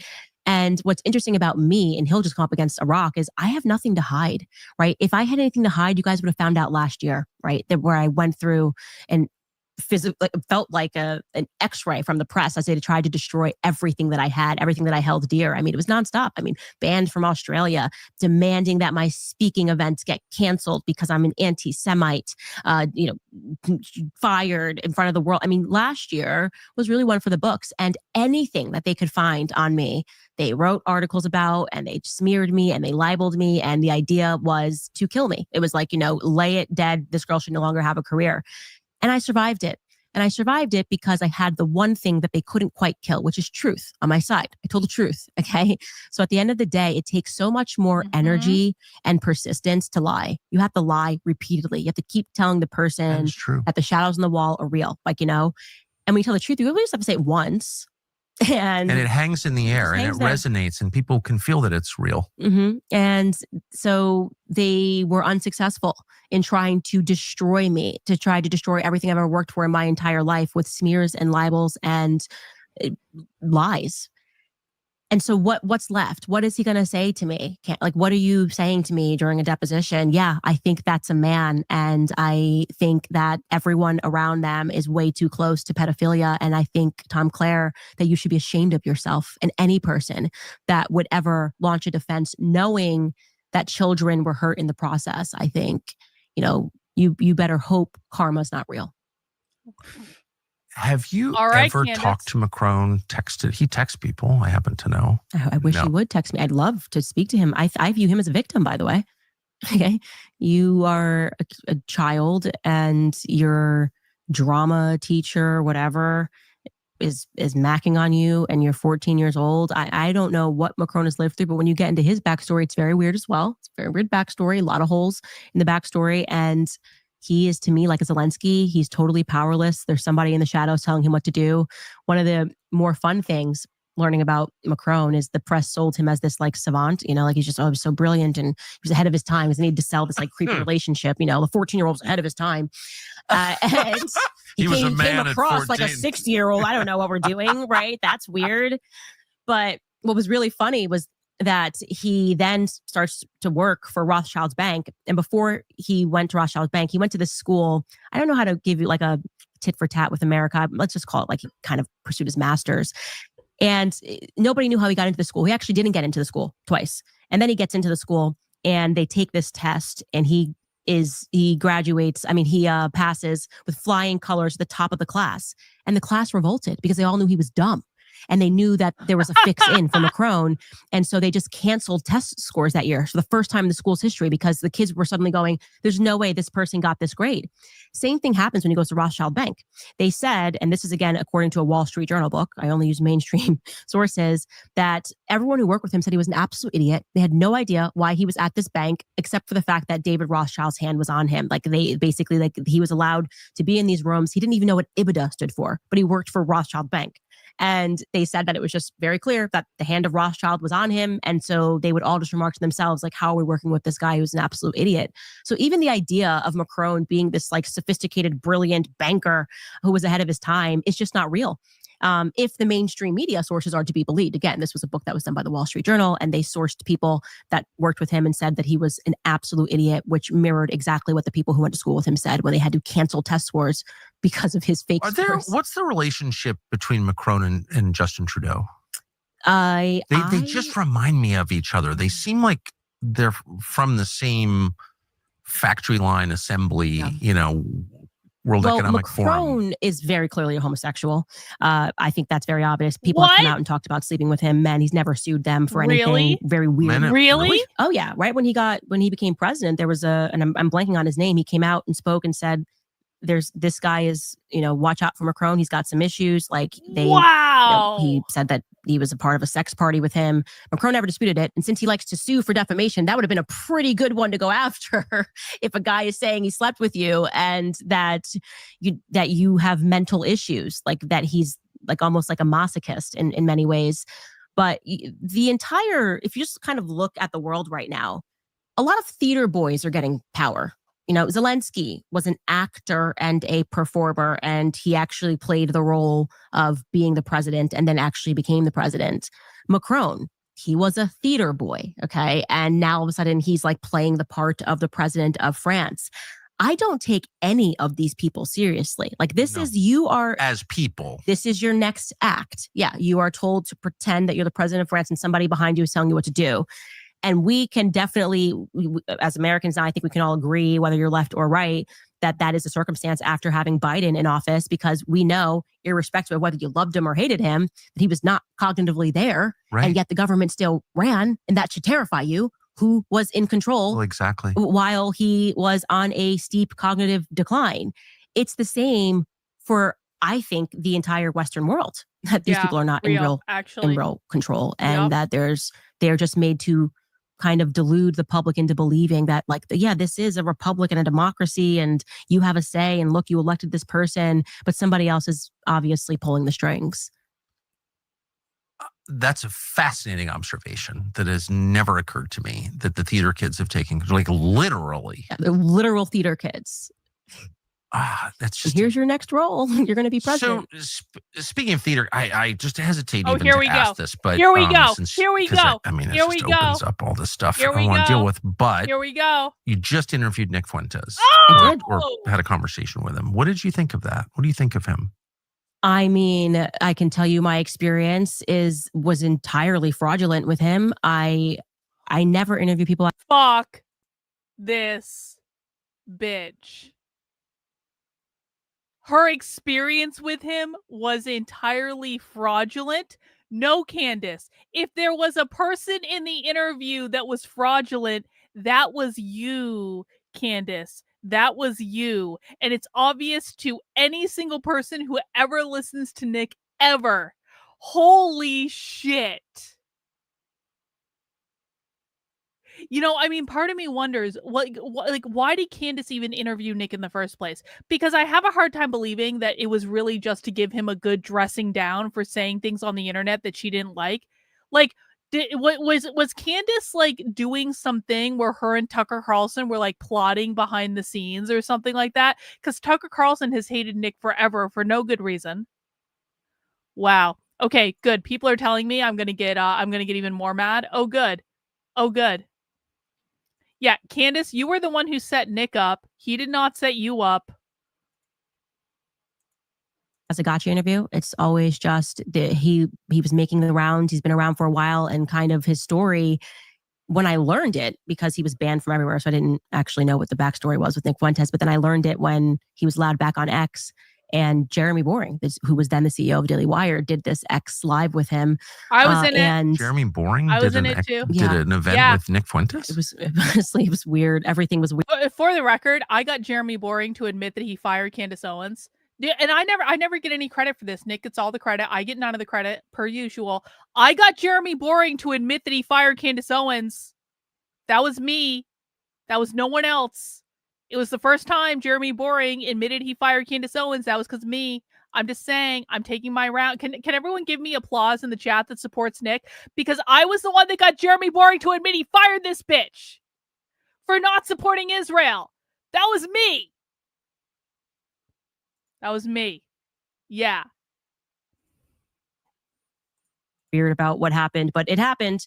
And Nick told his story, and I was listening in, and said essentially that he was canceled because he started asking questions about Israel. He was 18 years old, and he alleged that it was, very much the fault of the Daily Wire or whatever he said. I thought it very interesting. And I was like, oh, I actually didn't know this was the backstory. Maybe this really is a person who had, just ahead of everybody else, was questioning Israel and had like a bad hand given to him. So I had him on the show, welcomed him into my home, and he was very nice. We told him we're going to cut, a controversial trailer. We're going to. So Candace, you're admitting that Nick was very nice to you. Candace, you're admitting that after you set Nick up and basically spent an hour complaining in the interview that Nick said something about Dave Smith that you didn't like, you're admitting that even though you obviously set Nick up and threw him under the bus, Nick was still very nice to you in the interview. Wow, Candace. Show you like these clips of you talking trash about me, and you can talk about whatever you want for as long as you want. Ask any questions you want to ask. It went great. He left. He said, thanks. We can now be friends. And I am not kidding. We published this 11 days later, and behind a paywall. Behind a paywall. He just starts screaming, calling me an effing bitch who set him up. We didn't edit a single thing. Those 11 days, like 2 weeks before we even published the interview, we told him if there's anything that he wanted us to insert. Like, nobody does that if you go on their show. Yes. And I genuinely don't know what triggered him, other than me at the very end asking him about or talking to him about family. And it was Candace. You fucking nagged him for over an hour about him saying something that you didn't like about Dave Smith. You did multiple fact checks. This is actually a perfect freeze frame. Has there ever been a more perfect freeze frame of Candace? Can everyone just get a screenshot of this freeze frame of Candace? There's never been a more perfect. This was, you know what? This was basically Candace Owens, the entire interview with Nick. You want to say, Candace says, I did nothing wrong. I can't imagine why Nick is upset. This was Candace Owens for like the entire interview with Nick. She is lying. Candace, you are lying. Bad, Candace. Bad. Just the rage that was coming out of him was just weird. And what? I don't know why he did that. I don't know why he did a 180. You had access to me. You could have said anything after. Wow. Even if he had said in good faith, I thought I sounded a little weird here. Could you cut it out? We probably would have cut it out because I just don't want people. Yeah. Nick thought he was going there to talk about geopolitics, and Candace wanted to gossip with him. That's also a good freeze frame of Candace right there. Yeah, Candace tried to son Nick, and he said, woman, know your place and make me a sandwich and don't forget the provolone. Like Candace is so pissed off because Nick said, go make a sandwich and don't forget the provolone, when Candace literally wrote a book called Make Him a Sandwich. Man. To ever not have a good experience coming on our show. That. You know what I'm saying? And also, you want people, I would speak for myself. When I invite someone on, especially just to hear their views, I want them to be able to express what they actually think. Right.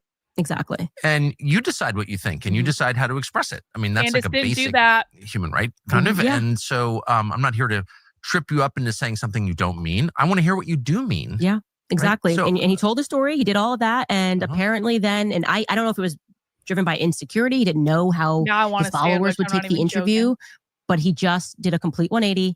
Lied to his audience, pretended that he was surprised he was behind. Candace, Nick said from the very beginning he didn't think that he was like, I don't know how you guys are going to take this interview. I remember when Nick announced this mystery collaboration, and Nick was like, I don't really know. It didn't go how I thought it went. Oh my God, this is why I don't like Candace. It's like, even though Candace does good content sometimes, she's also a disingenuous cunt. Candace can never be trusted. We always have to keep this in mind. Like, Candace might do good content that we can enjoy and laugh at, and Candace might get sued by the president of France, and we're going to enjoy that and laugh at that, and that's all fine. Candace is a disingenuous cunt that should never, ever, ever, ever, ever, ever, ever, ever, ever, ever, ever be trusted with anything. No matter how much you like some of the stuff she does, no matter how much you like that USS Liberty interview, no. You know what? That beer tastes like dill pickle chips, and I'm going to have that beer. I'm almost done this beer. I'm going to have to wash out my beer glass because I'm not mixing the pickle beer with apple crisp. That's not going to happen. But, like, that pickle beer is so fucking good. You have no idea. Well, we spoke about him and how we were going to release it. He said, great. I mean, it's a total 180 flip. So I can now say that I didn't listen to other people say that Nick was a bad person. I didn't care about what happened when he was 18, 19, 20, 26. I sat across from a person, had a conversation with him.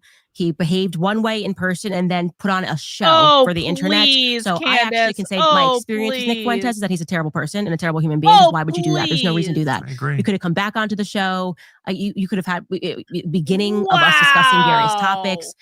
I think in many ways, whatever happened to him was when he was 18 may have stunted his growth, meaning that he now is responding to the internet, which is filled with people that don't even use their real names.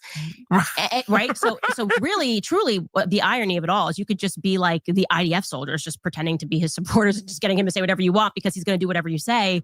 But it was strange. It was totally strange. It made no sense. And Does I just he have a family or a normal life? I asked him about that. He said, yeah, he comes from a 2-parent household.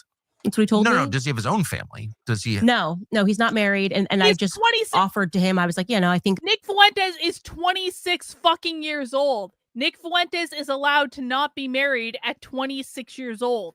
Most people are not married. Does Nick have a family? Does he even, like, he's 26 years old. My God.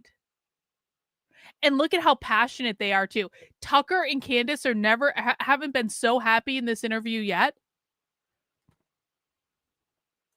These are things that you learn when you're married. And he just was vicious about it. And, about women what? Don't tell me what to do or whatever it was.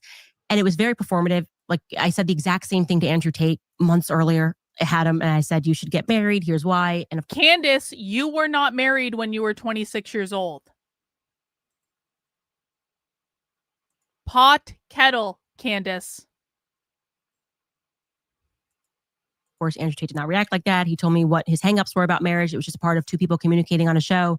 But for whatever reason, like he saw this as like an attack, even though it was an attack. Yeah, it was weird. It was totally weird. Tender spot. Well, okay. Pickle beer. Has it occurred to you that? Green and beer. I just want to say, I haven't watched a lot of Nick Fuentes in my life at all. You should, Tucker. But what I've seen, the guy's very talented. Like just as a, well, let me just say this: as someone, who's what? Nick needs to clip that. If a groyper hasn't clipped Tucker Carlson saying, I haven't watched a lot of Nick Fuentes in my life, but Nick Fuentes is very talented, and just take that one fucking clip and just spread that all. If a groyper has not clipped that out of context yet, you guys aren't doing your job, okay? You guys have one job, and that's to clip this asshole out of context and put a clip on the internet that we can also. Nick should put that clip in the intro of his show. Like, I don't watch a lot of Nick Fuentes, but that guy is incredibly talented. Like, come on. To cameras his whole life, it is very hard to sit and just like riff for 20 minutes. And I think it's an amazing skill. Pickle beer he has wins that again. skill. It's so good. But I also have noticed that his targets are all Jewish? people who are sincere, non-crazy, non-hateful opponents of neocon politics. Right. So you have to kind of wonder about. You cannot be serious. Nick only targets serious people, or like genuine, authentic people, according to Tucker Carlson. Are you fucking kidding me?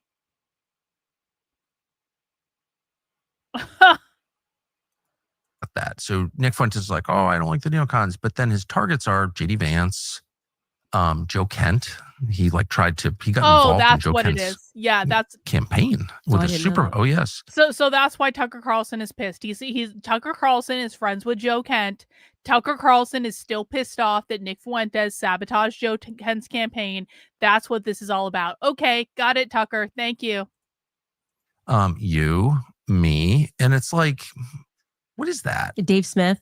Dave And I asked him Smith? about that because that's a question that I had. So I did the right thing by asking him to his face. What's up with this? Like, why do you attack Dave Smith? You say that like Because your Dave biggest Smith is critique is that wrong. America's being controlled by Israel. Then you have Dave Smith, who has been such a sound voice. And by the way, opposite experience with Dave Smith. I have my podcast. He's a fantastic human One of being. the nice Dave Smith is a coward. Dave Smith is a token Jew that is used to be the token Jew. And I'm going to say this, and this may be controversial. Dave Smith is not fucking funny. Dave Smith was like, when you are a libertarian, I was in libertarian politics for 2 years. When you are in libertarian politics, you are forced to go to Dave Smith's shows and pretend he's funny. I am now no longer in libertarian politics, and I can flat out say Dave Smith is not fucking funny. Dave Smith has never been funny. He's not a good comedian. He's been lifted up to be the token Jew against Israel. Everyone fucking knows it. Nick knows it. And that's why Nick went after him. And it's obvious to everyone, and everyone who's not stupid and blinded by like whatever. So go fuck yourself, Tucker. You're just upset that he went after Joe Kent, who is your friend, and you're going to hold that against him forever and ever and ever and ever and ever. Judge Dave people. Smith is one of the nicest people Fantastic ever. human. No, Yes. he's And so I really judge not. people He's an according to asshole. my He's an experiences asshole with and he's them. not And so Nick is funny. being judged according to my experience with him. And But like, what is this? I don't And get where it. I does don't the funding understand come it. from? I probably shouldn't even Where say this, does but the the only reason I know funding who he come is because someone sent me a video a few years ago of him attacking me, and I was like, so I'm looking at this. Wow. And I'm like, well, first of all, this kid's really talented, like legit. And I can assess that just having done the job for so long. So Yes. wow, lots of Again, they talent, should clip that out of native context. talent. And he's attacking my dad as a CIA. His dad's in the CIA or whatever. And Your I'm like, dad well, was that's with the CIA. No, untrue. And my father Okay. dies, and I learn actually, yeah, was involved in that world. Wait. Okay, perfect freeze frame on Tucker Carlson. Can we just say this is another glorious freeze frame? So Tucker Carlson is pissed off because Nick Fuentes said that Tucker Carlson's dad worked for the CIA. And Tucker Carlson was like, no, my dad doesn't work for the CIA. And then after his dad died, Tucker Carlson found out, oh, my dad worked for the CIA. And so Nick Fuentes was right that Tucker Carlson's father worked for the CIA. And Tucker didn't know when Nick knew. And so Tucker Carlson is pissed off that Nick Fuentes was right about his father. Perfect freeze frame. Completely shocked by it. So no one has to believe me, but that's just a fact. right. This was in March of this year. And I'm like, well, how the hell would this child from Chicago, my dad was 84 when he passed. Like, who's this guy know who my dad is? And like, he's in intelligence. How would he know that? And I Wait, didn't. so that was his critique of you because I didn't see it. It was Yeah, like, he's like, someone just sent me this video and it was like, you can't believe anything Carlson says because his father was in the CIA and he's fascinating. a CIA working on behalf of the CIA. Well, I mean, I think it's pretty obvious, and I actually feel emotional in my anger towards CIA. And I think that comes out on the air quite regularly. Right. And so the idea that I'm working for the CIA is like deranged. Well, if it helps, he said I'm funded by Russia now. Since the interview, he then did a thing and said I was funded by But Russia. you would be So, okay. a lot more likely to take Russian money than I would be to work for the CIA because you would never take Russian money and you're not Russian. But I mean, I really hate the CIA. And I mean, Right. I mean, that's like very offensive to me. So why would you? It's like personal for you. Well, a little bit. Yeah. And anyway, like, who is this kid exactly? Mm-hmm. And maybe it's just an accident that the guy exclusively goes after people who are in roughly the same. And then he gets up there and he's like, making Holocaust jokes. And it's like, is it possible that this is like David Duke? Oh no, Nick made a Holocaust joke? Oh no, guys, he made a joke about the Holocaust. Oh no. Burn the witch. Burn the witch. Nick once made a joke about cookies. Burn the witch, Tucker. Burn the witch. David Duke, every time I had a new show, David Duke would endorse my show. I don't know. Who the hell is David Duke? Well, David Duke is obviously part of a campaign to discredit people on the right. Obviously. Wow. And I think it's very obvious that Nick Fuentes is exactly the same. Doesn't mean everything he says is false. It doesn't mean he's not talented. He's enormously talented. Doesn't mean he's a bad person. I'm not attacking him personally, but he is clearly part of a campaign to discredit non-crazy right voices. You know, that's obvious to me. I've been around a long time. I know it when I see it. Yeah. And I will say, I don't understand it. We were very kind to him. Like, I truly, like, we almost said, like, we felt maybe he was a bit lonely. We should invite him back for dinner. I mean, that's how good of an experience I had. And yeah, clearly it's and then it was a 180. So it's either A, it's being driven from like a little boy insecurity. And he just was so worried that he like just went on the attack because he doesn't know how to have normal relations after being banned everywhere. Well, I think there's that could be one element. The angry gay kid thing going on. Yeah. Or it's what you're saying, where he does this, he's lying to everybody and pretending that things are one way when it's not. I can say why is he attacking Joe Kent, who, I mean, Again, this Joe Kent thing happened years ago and Tucker is still pissed off about it. That's the source of Tucker being angry at Nick, is this Joe Kent bullshit. Worked as a CIA contractor, paramilitary contractor. He's in the U.S. military for years fighting our neocon wars. And his wife was killed in Syria in one of those wars. Joe Kent is the single most sincere critic, and I would say the one with the most credibility in the United States to say this foreign policy is bad. It killed my wife. I was a part of it. Joe Kent is actually someone the CIA doesn't like at all because he understands how it operates. And for Nick Fuentes, who's like some child from Chicago, and gay, to go after him specifically, one congressional seat in Washington State. That is random.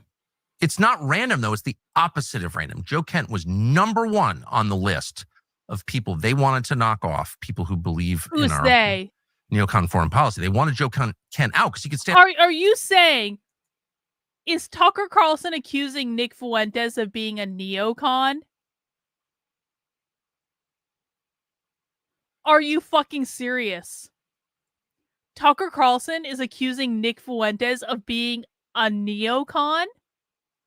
Tucker, maybe, I know Tucker Carlson will never listen to me because I'm like a no one on the internet, and that's fine.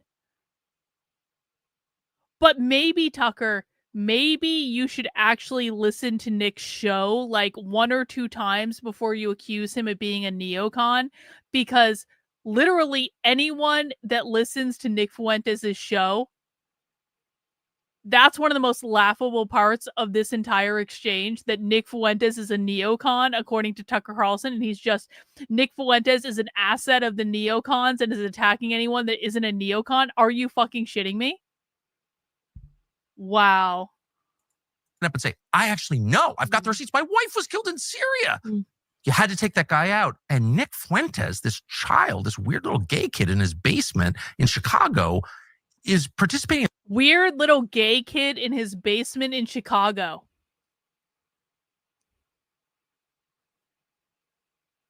I'm pretty sure Nick has his own house. I'm just saying, like, I'm pretty sure Nick has his own house now because, Tucker, did you know that someone showed up at Nick's house to try to kill him?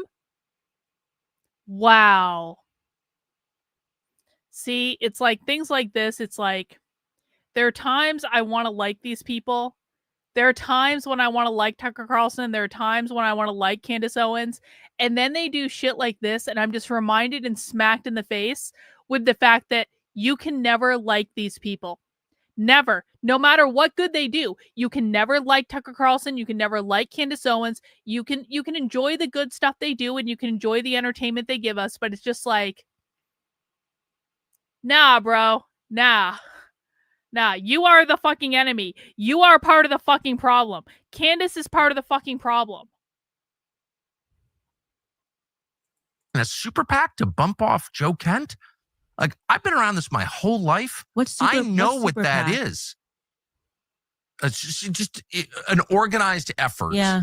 And he also did the thing that David Duke always did, including to me, which is be like, oh, yeah, it's my friend. And everyone's like, oh, Tucker Carlson's been endorsed by David Duke. I've been making like the anti-racist argument my whole life. Right. Like, I'm not for David Duke. Do I think David Duke is right when he's against affirmative action? You bet I do. But I'm not for David Duke. But David Duke would try to discredit people by hugging them. And that's exactly what Fuentes did. He goes out there and meet all these people. Show up, hi, I'm Nick Fuentes. Can I get my picture with you? That's a campaign to destroy credible voices on the right. And Fuentes is part of it. And I know I'm inviting endless trouble by saying this because, this is a kid with a lot of spare time, but it's just a fact. And I've seen it a lot. Yeah. And I you can believe me or not, but I know what I'm talking about. I can confirm he's dishonest. I mean, so it's like you use that as your, I could not determine what his motive. No. Candace, you are the one that's dishonest. You're the one that's always been dishonest. Nick is one of the only people that is actually authentic and credible in this entire fucking game. Just whatever. Fuck these people, man. I said, you know what? I don't have time for this. I gave you a fair chance, gave you a fair shake, and you are a fundamentally dishonest human being. There was no reason to do it. If he had not done that show and screamed and yelled, his followers would have been like, oh, that was an interesting conversation between two people who agreed some, disagreed some, and like that was it. It was interesting that he got there. So what Candace is really pissed off about is the Groypers got upset at her. Candace, I have some experience with the Groypers, Candace. I have some experience with the Groypers. I promise you, Nick didn't need to tell the Groypers to be upset at you for them to be upset at you. Nick played it so beautifully. Nick didn't even do commentary on the interview when it came out. Nick waited several days after the interview to even say what he thought about it. The Groypers were all pissed off before Nick said anything, Candace.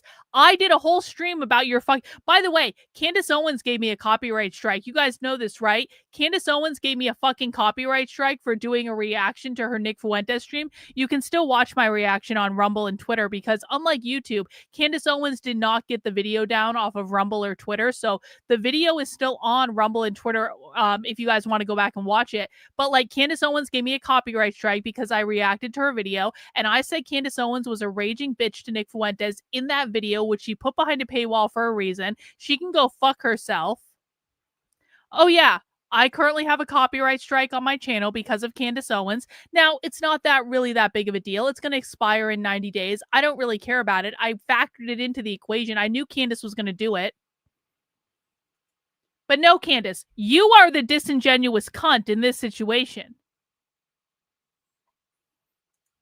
He doesn't want to be, and I can tell you that he doesn't want to be anywhere but where he is. He doesn't want to have normal relations. Why would he? It did sort of feel, and I said that to him, that he's like responding to orders somewhere because why are you attacking? Really? Why are you attacking Dave Smith? What is the issue with Dave Smith? And he couldn't answer the question. Wow. Exactly. He couldn't answer the question. He was just like, well, the fakest thing I've ever seen. And I'm like, well, why do you hate Dave Smith over Joe Rogan?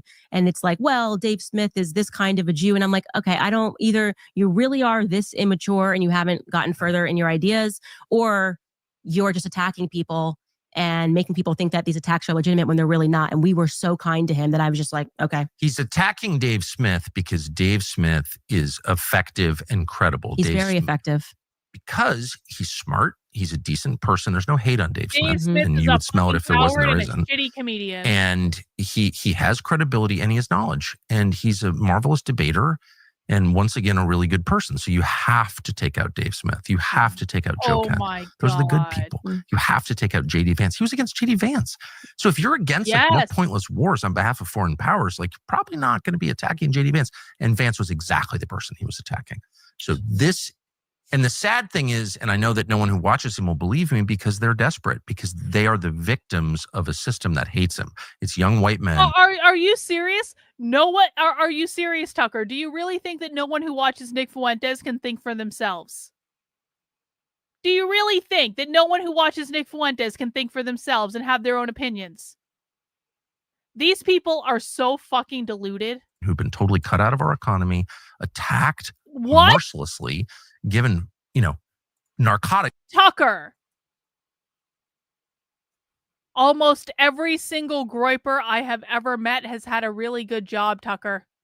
Do you really think that so many Groypers could pay Nick Fuentes so much fucking money if they didn't have good jobs, the gripers have just been cut out of the economy. And so that's the only reason they gravitate towards Nick. Are you fucking serious? Do you know anything about what you're talking about at all? It's just go die. I mean, they really are the victims and they're desperate and no one speaks for them. So they go to Fuentes because he's like incredibly articulate and they think he's our leader. But in one of the saddest ironies of all, like he's acting against your interests, actually. It's it's really dark. I don't believe he says, I no longer think that he believes what he says. And I can say that, like, even the whole, I just say I'm a racist. I know in part he says stuff to be entertaining, and that's fine. There's an element of it that is meant to be entertaining. But you got on a flight to come down onto a podcast with a Black woman. Like, I don't think you're racist. I don't believe your ideas that women, it's like, women need to shut up. It's like, okay, why are you on my podcast? Why are you saying that you want people to have you on their podcasts? So there's just there's a gap between what he says and how he acts. And for me, that's just worthy of dismissing, full stop. Be authentic. I don't care who you are. Like, genuinely, I kind of like Taylor Lorenz because I know that she actually believes what she says. Totally You get what I'm agree. saying? I Like, at totally least she's agree. authentic.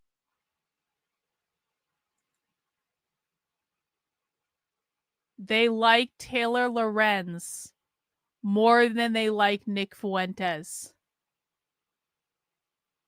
Okay. And she's been wearing a mask for 5 years. Okay. It is real to her. COVID is real to her. This is not a performance. She is not, this is not CNN. It's not Jake Tapper. And I respect it. I told my parents, I was like, I kind of like her. It's weird because I know she's authentic and we would just genuinely never agree. We would always be at odds, but we would recognize that you truly believe this and you are still double masked in 2025. I'm so with you. Yeah, I like her because it's real. And that's all it takes for me to like someone. I have to know that you believe what you're saying. And I'm good with Taylor Lorenz. Oh, that's so perfect. That is such a great. All right. I ran into her in some foreign country. I was giving a speech. All right. I need to go cool down for a second and possibly pee again. I'll be right back. Let me know if I miss anything. Somewhere in a foreign country. I think it was in the Middle East. But anyway, she comes up to me at the speech and she's wearing a mask. I have no idea who this person is. But I look at her eyes and they're kind of going in different directions. And they're like super intense. She goes, "Hi, it's Taylor. I don't know her. I've never met her." And I was like, "Oh, Taylor Lorenz?" And she's like, "Yeah." And so my only takeaway was the intensity is real. Yeah, it's real. Yeah, so it's like, how can you not like her? The people that I can't stand are people who get up there, like the Jake Tappers of the world, who get up there and they say something they don't believe. It's not how they live. It's not what their true positions are. Right. They say it for a check. Taylor Lorenz, it's not a check for her. Okay, I'm like, that stops at wearing. She's been wearing a mask for 5 years. She hasn't seen her face in 5 years. Okay, this is real for Taylor Lorenz, and I therefore like her. That's how my brain works. I am here for Taylor Lorenz. I think it's a great way to judge Just people. be authentic. I do. Yeah. I do. I think telling the truth, even if you're wrong, doing your best really, really matters. So you mentioned before that last year was just a tsunami of attacks on you, not simply on your views and their accuracy, which I think is, it's legitimate to critique anything any of us say on the basis of whether or not it's true, but on your character. Mm-hmm. And they were very intense. They attacked your family. I won't go deeper than that, but you know what I'm talking about. I mean, they really went after you, your opponents. How did that affect you? It was one of the strangest things where it strengthened us in a way. I think you have to get real up close to the devil, but just really see it in its action and its form, and then you just go, okay, like we're doing this, and there's no thinking because you're just fighting. And then I think about last year, it was just we were constantly fighting and very focused in those fights. And not with each other. No, me and my husband were just like, we've truly, I mean, not to say we've never been more united, we've always been united, but we are the way what we went through last year, it was just, we can make it through anything, How do you keep He was so calm. And I do think I attribute that to his faith. I attribute that, my husband is a spiritual leader first and foremost. And I think if he had shown even a fraction of uncertainty, I probably would have come apart. Do you know what I mean? I do. But he was it was amazing. I don't know how he does it. I've reflected to him because obviously we've survived it. We came back bigger and stronger. And I just look back and I go, were you like dying on the inside? Were you like going into the closet and crying, behind my bag? Because I don't know how George did it. I really don't know how he did it. But he was just laser focused. Nothing was a drama or a saga. It's like, Australia's banned us. And he's just like, okay, here's the person on the phone, the lawyer. We're going to go. And we are right now in the Supreme Court in Australia right now. The case is called Candace Owens versus the Commonwealth of Australia. Versus France versus Australia. And he's like, here's what we're going to do. And so it was one of those things where when you go through those sorts of attacks, it either breaks you or it strengthens you. And it strengthened us. And I didn't think that we needed to be strengthened. And so now I'm so grateful for last year because there was this divine clarity that came into our lives. Who are our real friends, right? Yes. Who are our real friends? And these other people, how could we have ever thought that they were our friends? Like even waiting to see who's going to speak out and say that this is wrong. Like the number one litmus test is, let's not forget, before we even get down to the books that I've read and what I think now, all I said was Christ is king. Okay. This was like, it's anti-Semitic, it's layered, it's this, it's that. And there were people who I would have been like, I've always been friendly with, who were making videos legitimatizing that. Like she didn't say it directed to anybody, but it could have been kind of implied. And this is why you shouldn't say Christ is king. And we're looking around going, what is going on right now? What is happening? And I think at that moment, one of the craziest controversies I've ever seen. Controversy. So there were people on the so-called right who attacked you for saying Christ is king? Of course there were. And one of those people was, and I've been very vocal about it because he's such a bad person, Seth Dillon. And what makes him such a bad person is see, this is an instance where, Candace is a raging bitch and a narcissist, and Tucker Carlson is a total fraud. But if they're going to drag the Babylon Bee and they're going to say things about the Babylon Bee, we're back. We're back. Just for a moment, we're not totally back. We're not like their fans or anything. We still hate them. That's fine. But if they're going to drag the Babylon Bee, that's totally fine because the Babylon Bee has lost their fucking minds. And they deserve to get dragged all over the internet. Really stood up for Seth Dillon when it mattered. I did too. When it really mattered. And he thought he was going to lose everything. Yep. And I did it privately, no fanfare, just because I wanted the right thing to be done to him. And at a moment, if he had just given me silence, that would have been friendship in that moment. Like the whole world is coming after me. I just lost my job. I'm trending, from here to Timbuktu. If you had just been quiet and said nothing about Christ is king, I would have been like, that was nice. Thank you for not adding to the chorus. No. He added to the chorus, and then would privately try to message me to be like, well, and this was their whole big idea. They were attributing it to Nick Fuentes. And I had no idea that Nick Fuentes chanted Christ is king. And by the way, if he does chant Christ is king, good. That's a good thing. Like I want everyone to be chanting Christ is king. But it's like fundamental, like Christianity. Yeah, exactly. It doesn't matter if Nick Fuentes is saying Jesus is king, he is. And so he was sort of saying to me that I would have to make a layered statement about Christ is king. And he said that to you? Very much came across. I said to him, I'll publish, because when he denied it publicly, I said, let me publish the text messages. And then he went radio silent because I don't lie. Okay. I don't lie. And he wanted me to make a statement against Groypers. So my whole world is coming down. And Seth Dillon's like, here's what you can do for me if you'd like a life raft. You know what I mean? Wow. It's just tweet against the Groypers. And I was just like, seriously, Seth? F you. When your family had something that you were going, and I stood up for you, and there was nothing for me to gain, everything for me to lose. And you're upset about random frog accounts on the internet, and you're adding to this chorus of things that are being said against me. And it's amazing He's a betrayer. He's deceitful. He is the Judas at your table. He'll break bread with you, come to your house, and feel nothing when he stabs you in the back. Yes. And so but I was just early. Now everyone sees it because now him and Joel Berry have been so deranged in their pro-Israel commentary. Like they literally applaud when I genuinely think that these people smile when Palestinian children die. But I saw it early. His character. I saw his character early when all that was required for him to be a friend was to just be quiet. He couldn't do it. He added to it. I had exactly the same experience. Exactly the same experience with him. I put him on twice at the request of other people. I took him out to dinner, my house. And I did think it's kind of weird. And I totally supported the Babylon Bee. I love the idea of it. Don't read it, but I want something like that. And I think there are probably really nice people who work there, I assume. No. But I remember thinking and even saying to one of my producers, boy, for a guy who runs a comedy site, he's not funny at all. Mm-hmm. And he seems to have no interest in comedy at all. Not that I'm a comedian, but I like funny things, I'm a shallow guy. And I did think that was weird. And then And I didn't like his vibe. However, I did it twice. And then I had Daryl Cooper on the last day of August last year. I did not think it was controversial at all. It wasn't. No, and Daryl Cooper's like not even right wing. I mean, Daryl Cooper's just like a really nice guy. And it was, he's a Holocaust denier, which he is not. That's a lie. Or at least he didn't do it on my show. He's never done it in conversation with me. Whatever. It became this manufactured controversy. And one of my producers was like, Seth Dillon is attacking you. I was like, I don't think so. I mean, I really helped that guy twice. And because he was, his site was being banned or whatever. So I text Seth Dillon and I'm like, are you really attacking me? And he starts like lecturing me. What? In a very high-handed way. And I, of course, took the bait. And then he published some of the texts. Listen, man, there are a lot of times when people tell me, Karlyn, you really need to be nicer to people on the internet. You just need to get on other people's podcasts and you need to be nicer to people on the internet. And I tell them, I was like, look, I was on all these big shows in 2020 and it kind of fucked up my life in a lot of ways. And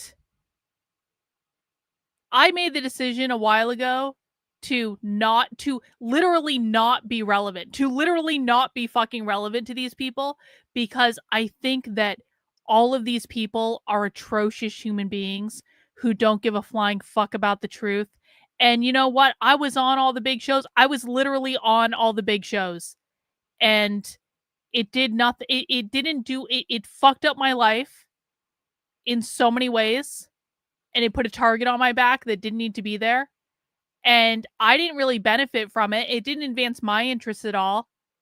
And it's like almost every single time something like this happens, I'm completely vindicated in my approach of just disconnecting from this entire world. I know we still watch them and we still laugh at them, but like I'm not directly involved with any of it and none of it's coming at me. And so it's just like, man, the entire purpose of this experience, this is exactly right. The entire purpose of this experience is not to care about the truth. It's just to drive a narrative, whatever that narrative is, whether it's Tucker's narrative or Candace Owens' narrative or the Babylon Bee's narrative or the James Lindsay narrative.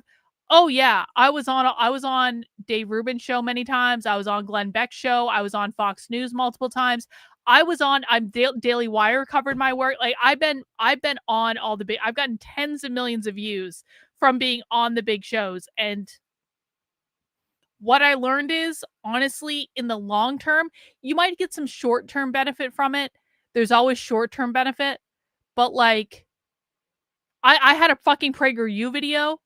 Like, I was the conservative fucking darling for a year of my life.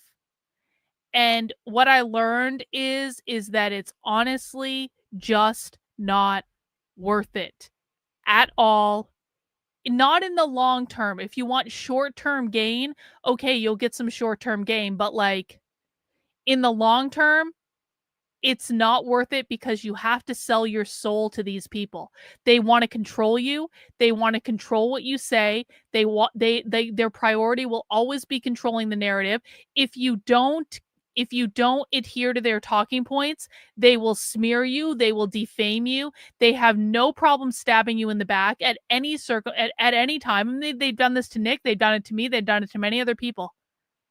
And it's just like, let me just carve out my corner of the internet and I'm fine. I don't want to be friends with you guys. You guys suck. You guys honestly suck. And it fucks with your head after a while too. It's like I don't know. I'm not going to go too much into it, but yeah, it does suck the life and energy out of you. And then you like, there's the people that get really caught up in it. They feel they need to chase it because they want fame so badly.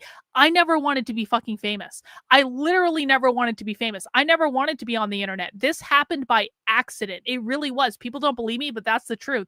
This happened by fucking accident.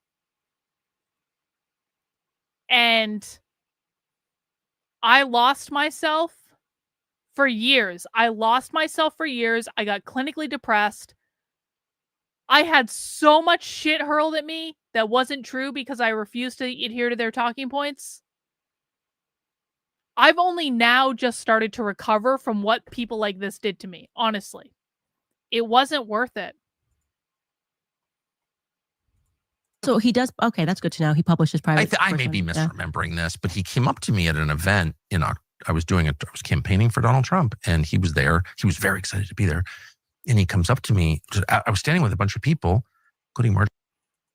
Is it really organic that these people got so big in the first place? I mean, I question it. I even question, I'm like, my YouTube channel, most of the subscribers on my YouTube channel, well, I guess I've had a lot more like since then, obviously, but like my YouTube channel initially grew in 2020. And I thought it was organic at the time because it was just like, I wasn't paying to grow the YouTube channel. My YouTube channel was just growing. But I've honestly thought a lot about this since when I was like the conservative media darling. And I'm like, I don't know if it was actually organic. I don't know if they were putting money into something that I didn't know about. I don't know if they were actually, I don't know. I really don't. I don't know. Taylor Greene, and he comes up and he's like, well, I think you should forgive me. Well, you're a Christian. You say you're a Christian. What I should say is like, my story was real. From my perspective, I didn't do anything to try to like break into this industry or whatever. That was never the goal. It just happened. And then I had a platform and I was like, okay, well, you should do something with this platform you have. Like, you should try to do something good in the world. I never paid for followers. I never put myself out there with the purpose of like building a brand or whatever. But I do wonder, because I was being used by PragerU and because I was being used by all these conservative media outlets, I have wondered, like, was it organic that my channel grew? Was it organic that my platform grew? Or was it something that they were using me and they knew they were using me and they wanted to continue using me? And they knew at that time I was like playing their game. And so I would say the things they wanted me to say. And so was it growing because of that? Like specifically, I don't know the answer to that. I really don't. You should forgive me. And I should forgive him because I am a Christian. And that's like a requirement of our religion. But I just couldn't because of all the people I've dealt with. I met Kim Jong-un once, not quite as mad at him as I am at Seth Dillon, because I just, the betrayal, the superciliousness, the stupidity, and the cruelty of it, I just couldn't. Oh, but he's gone masked down. I mean, he accidentally sent a screenshot. They didn't realize, like James Lindsay, he sends screenshots to James Lindsay. Who's James Lindsay? I don't know who he is, but I know that he's always on Twitter in the same puddle of people who are constantly just like, I don't know, like applauding Palestinian death. Wow. And he asked James Lindsay, didn't realize that it showed that it was from Seth Dillon's account. So clearly Seth Dillon had texted it to him. And then James Lindsay then like said something about what it was. And it was just amazing. It was just a masked down moment where it's like, yeah, you're all on a group chat and you're sharing information of people who to attack. And you presented yourself as like the funny, nice guy, and you're anything but. Like, you know, you're quite sinister. And we all kind of fell for it for a little bit because I'm just the guy who does satire. No, you are like a totally deranged, angry individual who would literally break bread with anyone and then stab them in the back. And so for me, like I said, I fear nothing. I was like, release messages. Daylight, I will survive daylight. I have always treated people with kindness, and I have always worked very hard. I tell the truth. So there's nothing that Seth Dillon can expose about me that's going to hurt my feelings, you know, or make me look like I'm a bad person. He's genuinely a bad person. So these were the sorts of individuals like last year when we were going through it, where I was like, did I misremember us being like, putting everything on the line to help him? And could he just give us silence for a couple of weeks? Like just don't add into the chorus. I'm not asking you to defend me. I'm asking you to not join in the chorus of people. It is just a weird world when you wake up and realize like Taylor Lorenz is obviously kind of deranged. Her views are like repugnant to me. I've made fun of Taylor Lorenz like for a living. I've literally been paid to make fun of Taylor Lorenz. I'll admit it. But when you realize that she is actually a much more sincere and decent person than the guy who runs the Babylon Bee, then you realize, wow, what's going on? Yeah, she's more sincere. I disagree with her on everything, but she's more sincere. Like, I don't think she's privately like being like, I'm not scared of COVID. Like, she's scared of COVID. You know what I mean? So she's at least sincere. Totally. She's wrong, but she's sincere. Totally. And yeah, that's that. But I think that's what last year really was, is there was this moment where it needed to happen. There was this organic shedding where we got to see people for who they actually were. And a lot of people didn't survive last year. They're not the same. You know, it's not these people that were really big who spent all the time attacking. Now people are looking at them going, what was that? Because you can't attack yourself into success, right? You can't step on somebody's head when they're drowning and think that people are not going to realize what you did. Because like we said earlier, at the end of the day, you're not in a battle with Candace Owens, you're in a battle with truth. And I wouldn't want to be on the side of lies when you're in a battle against truth. Okay, I told the truth. I said Christ is king. Whether when I told even about Brigitte, whatever it is, whatever you're attacking me for, eventually the truth is going to win. And you guys keep banking on the lies. And so I'm happy. I'm very happy last year happened. I was very happy to delete a lot of these people from my contacts. And it was a clarifying year that I can only look back on and thank God. You got to thank God for moments of clarity. So maybe the interview I expected least, was most surprised by, but kind of weirdly delighted by, was Harvey Weinstein. How did that happen? What was the thinking? The backstory of that actually is somebody in Harvey's orbit reached out to me while I was at the Daily Wire and said, I'd really like you to get on the phone with Harvey. I'd love for you to think about sitting down and interviewing him and doing all this stuff. And, at that time I thought he was guilty of sin, like everybody else did, because there were just so many women, and was thinking, wow, he must be pretty desperate to want to reach out to me. I know he's left leaning, I'll do it. Sure. Fine. And I got on the phone with him in prison and was very surprised that clearly this friend was kind of lying, and Oprah was being floated to do the interview. And he's like, why on earth would I give you this interview? He was very, very powerful. And I always describe it as Harvey has a growl about him. He's still very powerful. And he kind of lashed me and said, I support the ADL, and talked about Kanye and talked about my support for Trump. He was all over the place, still a leftist in his prison cell. And I was kind of amazed by this. He lectured you about the ADL from prison? From prison. It was incredible. My autobiography is going to be amazing. If I ever sit down and write one, that's definitely a highlight. I'm getting lectured by Harvey Weinstein. He's in prison. And then I was sort of I realized at that point that I was trying out for one of his movies in a way. And I had to kind of sell myself of why I wanted to do the interview. And then I thought this was so strange. And then I hung up and I looked into the case, because that person then sent me the stuff, and I was just shocked. I've never seen a crazier conviction in my entire life. He literally got convicted because people were crying, even in the face of overwhelming evidence. I mean, one case, his argument is, I wasn't even there. It wasn't even there. It's not even like he's like, I know this woman. He's like, I don't even stay at that hotel. And I don't know this woman. And the judge would not allow him, talking about the corruption of courts, to subpoena her cell phone records to see if she was even there. And that was the person that got him 15 years in LA, the cases are incredible. You were raped by him over the course of 10 years. Help me understand this. And none of these women are young, by the way, because then I'm maybe there was an argument they were 17 and he manipulated. They were so young. These women were 30 years old. We know what this is. This is a sugar baby traditional relationship. This is how it's always been in Hollywood. Young girls want careers. They sleep with directors. They do that stuff consensually. And I think in the case of Harvey Weinstein, because he actually cared very deeply about his movies, they assumed he was going to give them these roles, and he didn't. He just was sort of yeah, I'm Harvey Weinstein. These girls threw themselves at him thinking there was going to be an exchange, and there just wasn't one. And then if you look back on your life and now you're 50 and you slept with Harvey Weinstein, not the hottest Brad Pitt looking person, you're like, what did I get for this? And you kind of then see this movement taking off, and it's Me Too. And suddenly it's, he had the power, and yeah, so what? I sent him a couple of emails saying, I love you after he raped me, which they did. Yeah, because that's what Actually? I guess. Yeah, no, love you, miss you. But constantly the emails, when you read through them, because there's a trove of them, are always them trying to be like, hey, I hear there's an upcoming audition. I'd love to attend the audition. Wow. Or I'm going to Cannes. Can you get me some tickets? I mean, it is what it is. This was your traditional oldest trade in the book, is what I would say. The oldest trade in the book. So okay, for a hardened anti-Semite Nazi like you, I'm failing at it. You're defending the ADL defender, Harvey Weinstein. What? Why? So a lot of people look at this, and first of all, I just want to say I support it. Just that I'm joking, and I support it only because I think that justice matters. Mm-hmm. I know Harvey Weinstein, he's a pig, as you know. Oh, yeah. Doesn't mean he's a criminal. Right. And I just think it's important to convict people when they violate the law and not to convict them when they don't. Right. And truth is the most important thing. So I support it. But it is of all the stories, what drew you to that?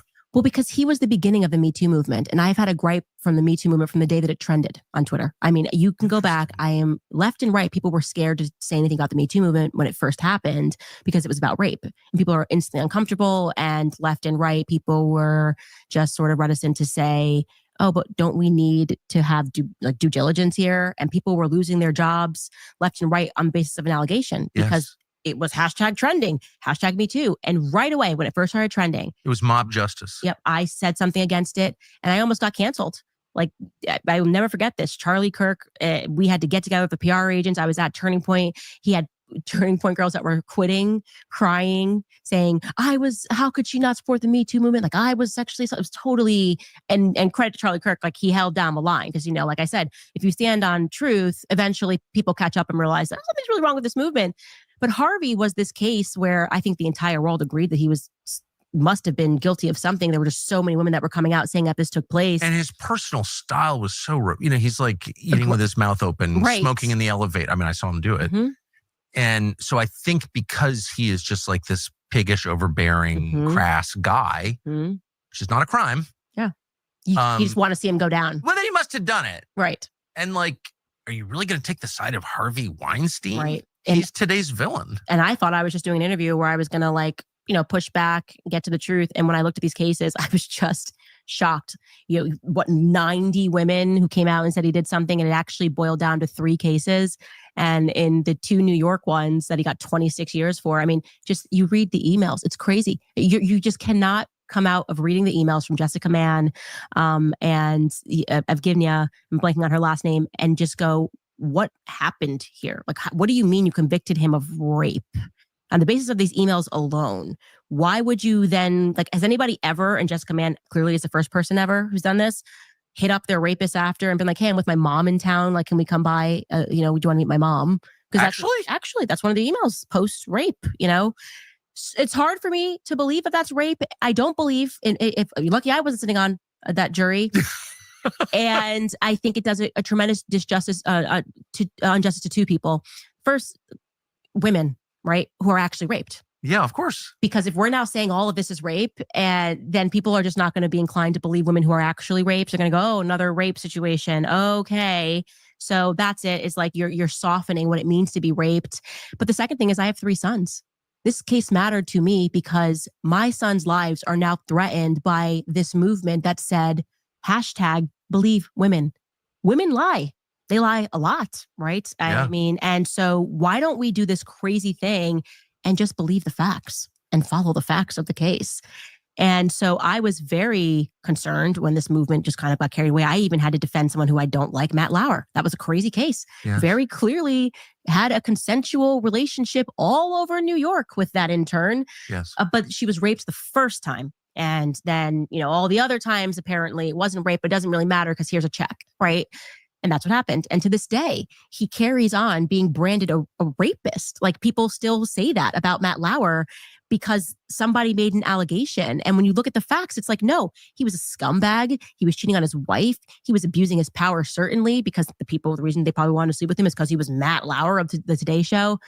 But to call him a rapist, is that fair? I agree. Is that okay? Can we at least all say, I don't care whether you're left or right, but that's wrong?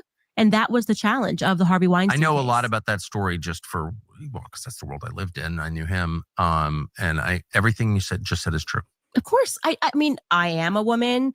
I clearly know that women will flirt with guys to get what they want, even if it's a drink at a bar. So you can only imagine Hollywood, where you welcome that climate of exchange. Women who just want to be the next Angelina Jolie. They all think they're going to be the next Angelina Jolie, what they'd be willing to do for that part. And Harvey benefited from that. He was Harvey Weinstein. He's making the best movies that have been made in Hollywood. And honestly, I'd argue that movies haven't been great since Harvey went in, right? His movies were every classic movie that you can think of, Harvey Weinstein, the Weinstein Company produced. The Mirror, what was it called? Mirror, I can't think of the company's name. Miramax was his company, had produced. So it's a lot. It was a lot to unpack. And yet they still moved. Obviously the appellate judges said this case was completely ridiculous. It was rigged. Why'd you guys even allow these people into the courtroom just to convict his character, not based on the facts? And it got sent back down. But he just lost again on 2 of the cases. And so I just interviewed him, and that interview is coming out today, again, to ask him. There is nothing that you can ever say to me that will convince me that Harvey Weinstein is a better man than Nick Fuentes. You can have problems with Nick. You can disagree with Nick. You can not like Nick's tone. You can, not like Nick telling Candace Owens to go make him a sandwich and don't forget the provolone. There's a lot of stuff you can say about Nick. Fine. He makes jokes on the internet. Oh, God forbid Nick make jokes on the fucking internet. There is literally nothing that you could ever say to me that would convince me that Harvey Weinstein is a better man than Nick Fuentes. Please. Okay, here's a broader question. Harvey, who hates you? Because this is so clearly somebody took you out. And that's how I look at the case now. Who were you involved with? Who did you piss off that wanted you to no longer be who you were in Hollywood? Because this is power. This is a structure. The judges are allowing this to take place for a reason. And his answers were quite interesting, and I think Harvey Weinstein did upset a lot of powerful people. And he was honest about that. I get it. I have no trouble believing that at all, given his style, which is like totally overbearing and like awful. But throwing someone in prison for the rest of his life is, it's too much. He said Gloria Allred told him if she paid him, and I view her as a gangster of sorts. Everyone knows how she moves. When she's on a case, she doesn't lose. That if he had paid her, and I want to say it was $1 million, don't quote me, that it would go away. She could make it go away. He didn't do it. Yes. Yeah. Correct. That's what he told me. Correct. I'm going to be very clear. We are Nick Fuentes respecters on this channel.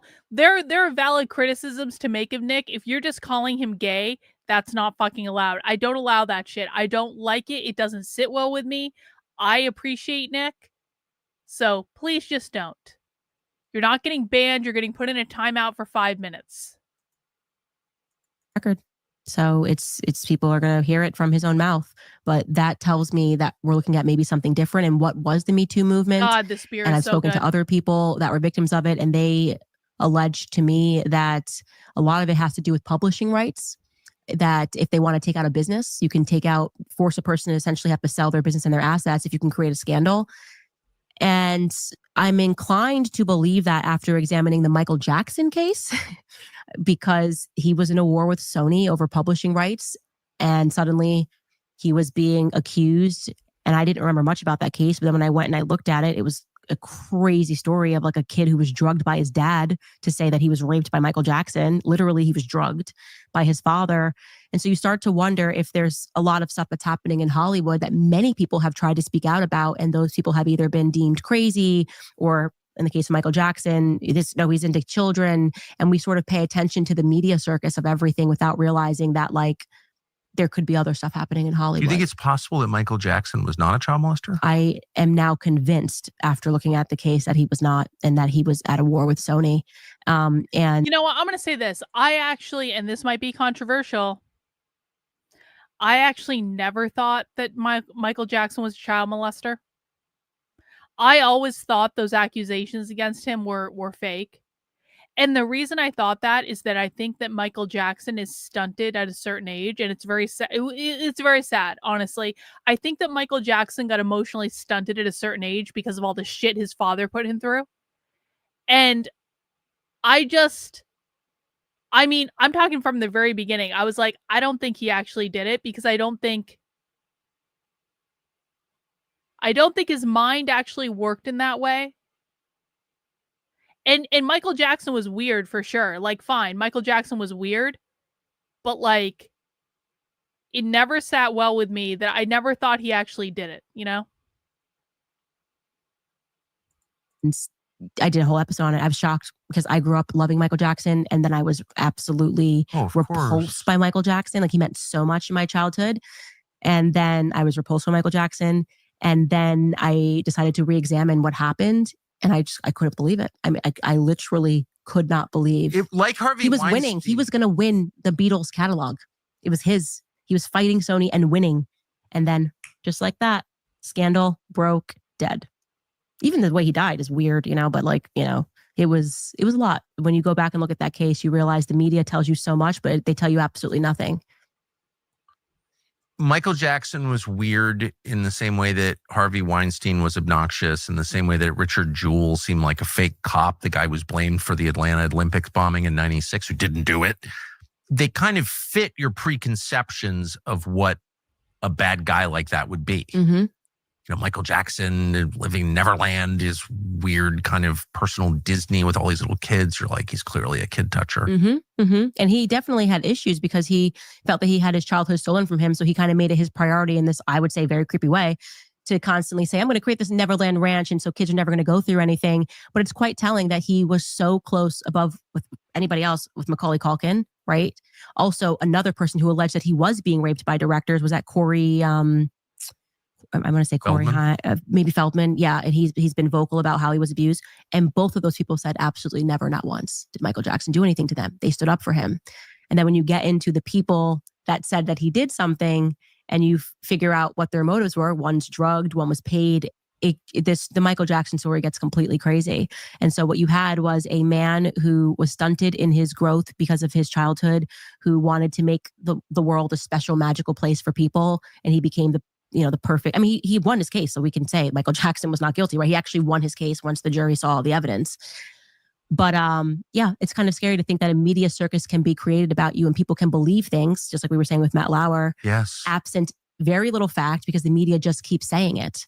And that gets into the importance of why I select and get, I'm like a dog with a bone on certain cases. The Blake Lively and Justin Baldoni case is another one. Again, Justin Baldoni is Jewish, obviously. So is Steve Sarowitz. I'm like the worst anti-Semite ever. Here I am defending these people. But it's the same thing. She went to the press and tried to smear this man and ruin his existence by claiming, in so many words, that he had sexually harassed her. And she made him sound, with the help of the New York Times, like he was an absolute creep, a pervert, a sex-addicted pervert. If you read that article, you took away that Justin Baldoni was a sex-addicted pervert, right? And poor Blake Lively had to survive doing a movie with him. If Brian Friedman had not done what he had done and published the entire, he said he had nothing to hide, every text message sent between Blake and Justin and Ryan Reynolds, the world would have believed what she and the New York Times had worked on. It's a shocking case. People are going, oh, it's just like celebrity drama. No, this isn't celebrity drama. This is so much deeper than that. Okay. We are talking about the corruption of the media who has the trust of the people. Like, you're an educated person, you read the New York Times, right? The New York Times essentially assisted in a hit on a man. For what reason? What did Blake actually want from Justin Baldoni? Publishing rights. And we got to read her messages, and she wanted to be put on the film, and she wanted to be put as a producer, executive producer, or else, right? You do this or else, threatening. So I'm not going to come back. Here are my demands. I mean, a total witch. Truly, that woman is possessed. I cannot, after reading those messages and Justin falling over himself because he was like, she's an A-lister, he was almost like pathetic, like stand up for yourself at a certain point. And what's happening right now, like in the court system in New York, they're allowing her to, I don't know, like it just seems like it's a very corrupt case. But what happened to Justin Baldoni, everyone should be reading those messages and realizing what the New York Times took part in, because we're seeing this happen over and over again, where the media, like the journalists, are acting like assassins, right? These are assassins. These are assassinations, right? You're going to hit someone. You're going to hit their entire career. They're called hit pieces. They're called hit pieces for a reason, because most people cannot survive them. Like Matt Lauer did not survive it. Okay, that's over. No, Matt Lauer's career. New Zealand. Yeah, yeah. I didn't know he moved to New Zealand. Yeah, he did. Yeah, he did not survive it. Wow, Michael Jackson, seriously? to this day, you don't know the facts of the Michael Jackson case, right? Do you think he did it, blah, blah, blah? Well, I would say 100% he did. I mean, I don't know anything. Right. But that's the point. You don't know anything, but the media makes you think you do, enough that you can have an assessment, which I was like you. Michael Jackson's guilty. I totally believed that. Look at the guy. He had plastic surgery. He must be a child Harvey molester. Weinstein was guilty. Exactly. Enough of noise from the media, and we don't even look for facts anymore. And I want people who watch my show to be trained in recognizing those patterns, when actually they're saying a lot, but they're not really saying much. You are watching a team of trained assassins take someone out. For what reason? I don't know. Then we can come up with conspiracies. But that's what this is, right? That's what this is. They're ignoring facts, because if they had presented the facts, none of us would have thought those things about Harvey Weinstein. We would have just said he's a creep who abused his power and he should step down, because nobody who's running a company should be sleeping with all of these women and cheating on his wife. Exactly. Like it's morally wrong. Yeah. Not criminally wrong. It's interesting how you select your stories. It's non-ideological. Yeah. It's your interest seems to be, is it true or not? Mm-hmm. It's principled. I don't care how you vote. I don't care if you give to the ADL. I'm on their list. Like I'm literally on the ADL's list and Harvey Weinstein's like one of their biggest donors. Doesn't matter to me. Do I think he did this thing? Why does it matter? Because my sons have to grow up in that world. I have 3 sons. So yeah, I have a stake in this. We can't just have women going to the New York Times and making allegations. It was also New York Times with Harvey Weinstein. They were awarded Pulitzers. And we can't just have this happening. We can't have people having their lives ruined by the press absent any facts. And so there are tons of people that come to me and want me to take on their stories. And I try to take on as many as I can. You know, right now I'm obviously very much interested in the Epstein case. And so that's where I'm focusing my attention, the Epstein case. What do you think that was? The Epstein case? I would say Israel, obviously. Duh. And again, I'm so tired of us being gaslit. It's the dumbest gaslighting of all time. I'm having another pickle On beer, record. by the way. Okay, when Pam Bondi said, Pickle beer too. okay, like I don't You're even, getting spun up! like, Pickle I beer can't. too. This was just a moment where I was like, okay, like F you. You guys hate us. So Like you just like good. you don't even. You have so much power. Why don't you just come out and say, nah, nah, boo boo, you can't touch us. F you. I would rather you do that, right? Yes. Than put on this pretense of a Real conference, Candace. and then you got Trump over here being like, does anybody still care about Jeffrey Epstein? And then Pam Bondi is asked the question, you know, was he working for another country? And she says, we don't know, right? Yeah, You okay. don't know. So in my series, I'm like, maybe we can help them. By the way, did you guys hear today? Did you guys hear that Trump's name was in the Epstein files and they redacted Trump's name along with all the other famous inconvenient people that were in the Epstein files? I know we're all shocked at this. Looks like Elon Musk was right. Trump was in the Epstein files after all. We can help the deep state figure out who Jeffrey Epstein was working for. Here is Ari Ben-Menashe, who was a Mossad agent, who is on record, literally recorded. Let's listen to him tell us about how Jeffrey Epstein was working for the Mossad. Okay, Ari Ben-Menashe worked for Mossad, and he's saying that Robert Maxwell brought him to Jeffrey Epstein and said, let this guy in. He's going to be involved in weapons. Hey, Pam Bondi, you might have missed this one. Okay, you might have missed this one. Then you go to another person who is on record, who is Viktor Ostrovsky, who defected from the Mossad notoriously. The Mossad admits he worked for the Mossad. He wrote a book, By Deception or By Deception Only. He says that's the Mossad. The pickle beer, actually, the pickle beer is from a company called Prairie Artisan Ales. They are actually nationally distributed. They're in Oklahoma, but I can get them in New Hampshire. I see them in a lot of craft beer stores. So Prairie Artisan Ales does a ton of small batch beers. This is called Spicy Pickle Monster. It's amazing. Go to a craft beer store, ask them about Prairie Artisan Ales. You'll probably be able to find it. It's real good, bro. Motto, which they obviously do that. That's why they, execute all these false flags. And he told everybody the truth.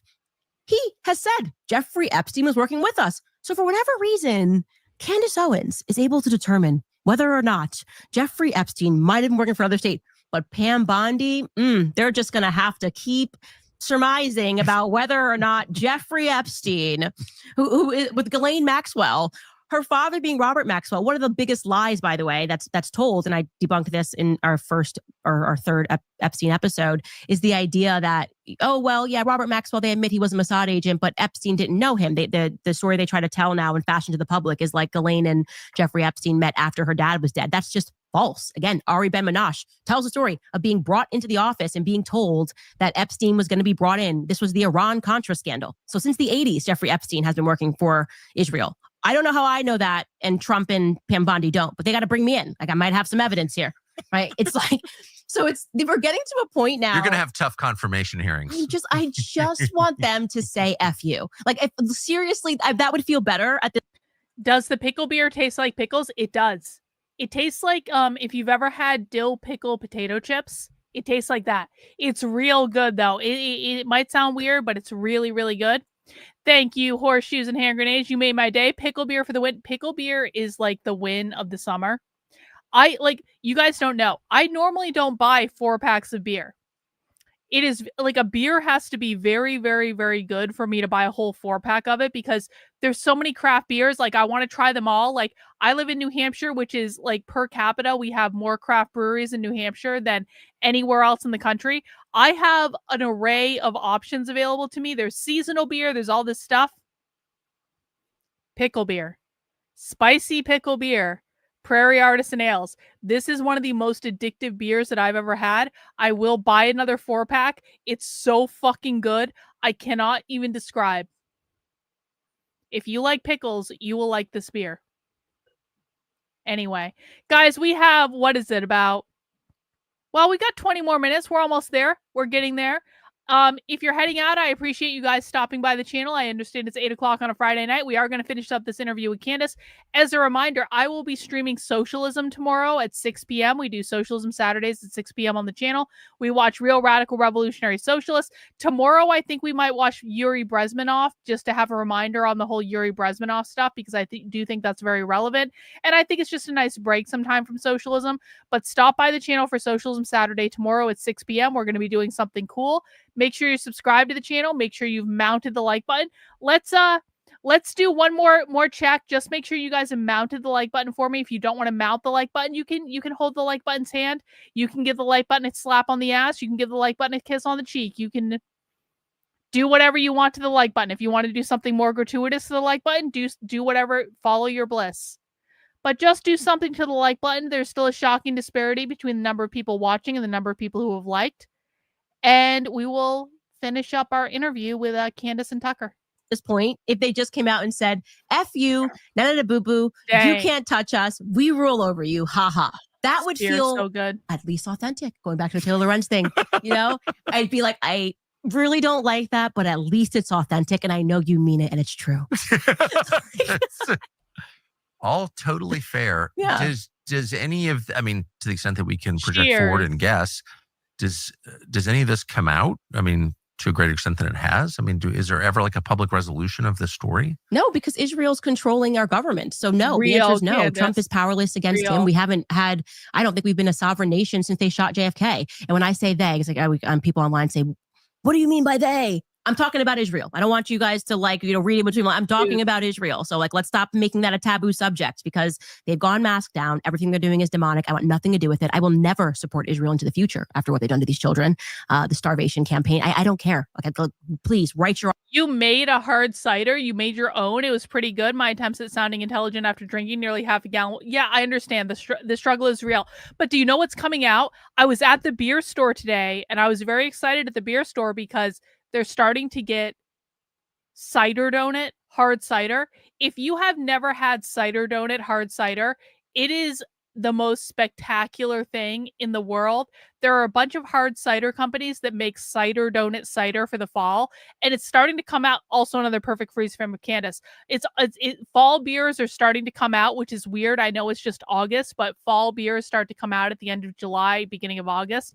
And so all the good beer is coming out right now. It's going to be a great fall beer season. Lots of pumpkin, lots of hard apple cider. It's going to be awesome. Fall is the best. Lots of Oktoberfest. Sam Adams Oktoberfest. Sam Adams Oktoberfest is the best produced mass beer. You will never convince me otherwise.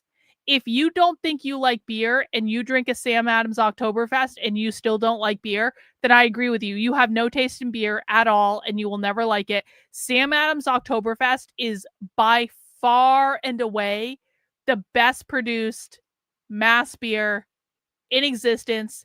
It's so fucking good every year. It never fails. That's all. You've already written them all. I don't know what you could add about me, but I do not support Israel, and I don't think that Jewish Americans should support Israel, and I hope that they're now having those conversations. I see many of them recognizing that they have been propagandized into believing they have to support this demonic state, and that's in large part thanks to their birthright trip. Yeah, that mask down moment for Jonathan Greenblatt of the ADL when he got caught on the hot mic, it was released. He didn't know that he was being recorded, and he's like, saying that they've got to get TikTok under control. Yeah. He's like, we have a generational issue with TikTok. We need to do something about this, like what we did with Birthright. What does that tell you? That the entire purpose of that Birthright trip, telling every Jewish American, you forget a free trip to Israel, was to propagandize you into believing that you have some affinity with this made-up country in the Middle East, like in 1948, that you have to, react when something's happening to them, or you have to look away when they're doing things that are so obviously wrong and demonic. And so I'm hoping now that we're getting to that point where people can recognize that whether you're Black, you don't have to agree with BLM, whether you're Jew, allowing your identity to shape your morality is problematic, okay? And Israel, in and of itself, is a demonic nation. I will never support Israel, right? So I went from working for PragerU to I will never support Israel. Israel is a demonic nation? Oh, shit.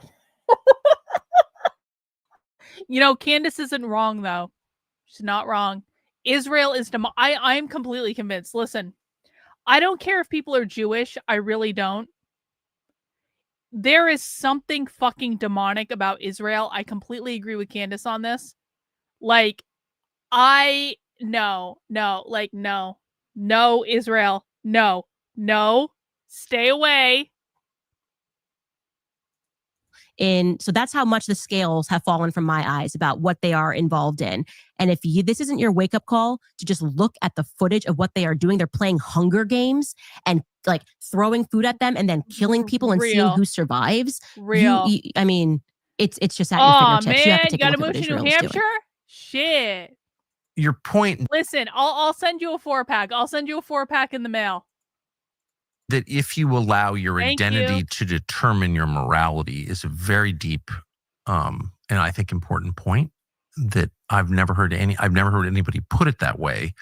But it does feel like we're moving toward a world in which, you know, all ethics are situational and it all depends on who I am and who my tribe is and what my identity is. And there isn't, to the extent there used to be, a sense of like universal standards that apply to everyone, otherwise known as principles. You clearly operate by those principles.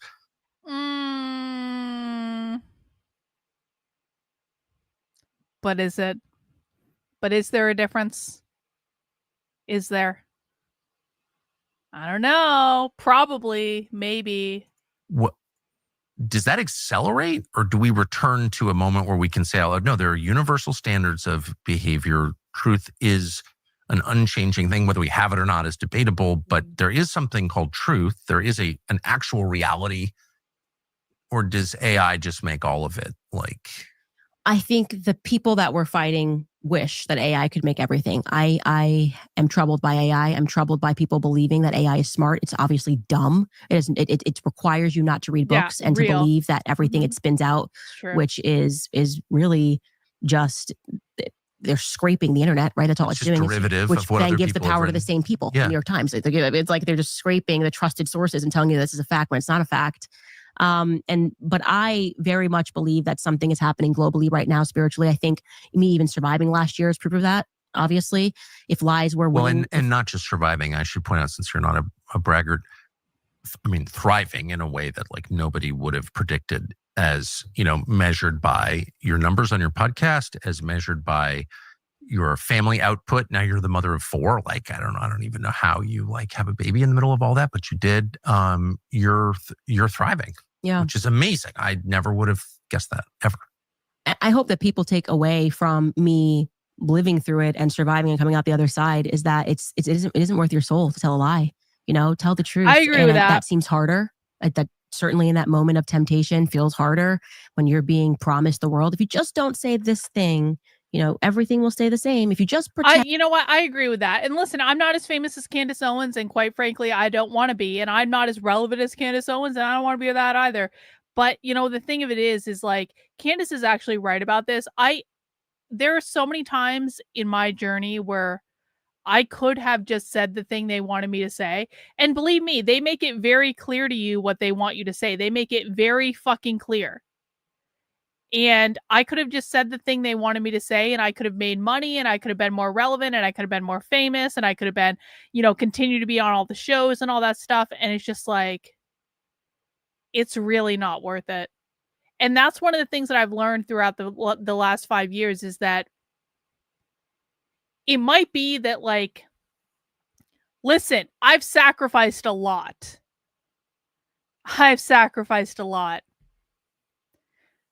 But now that I'm on kind of the other side of it, I see all the time instances where I'm like, you did exactly the right thing. You did exactly the right thing. You told the truth. You stuck to your guns. You were authentic.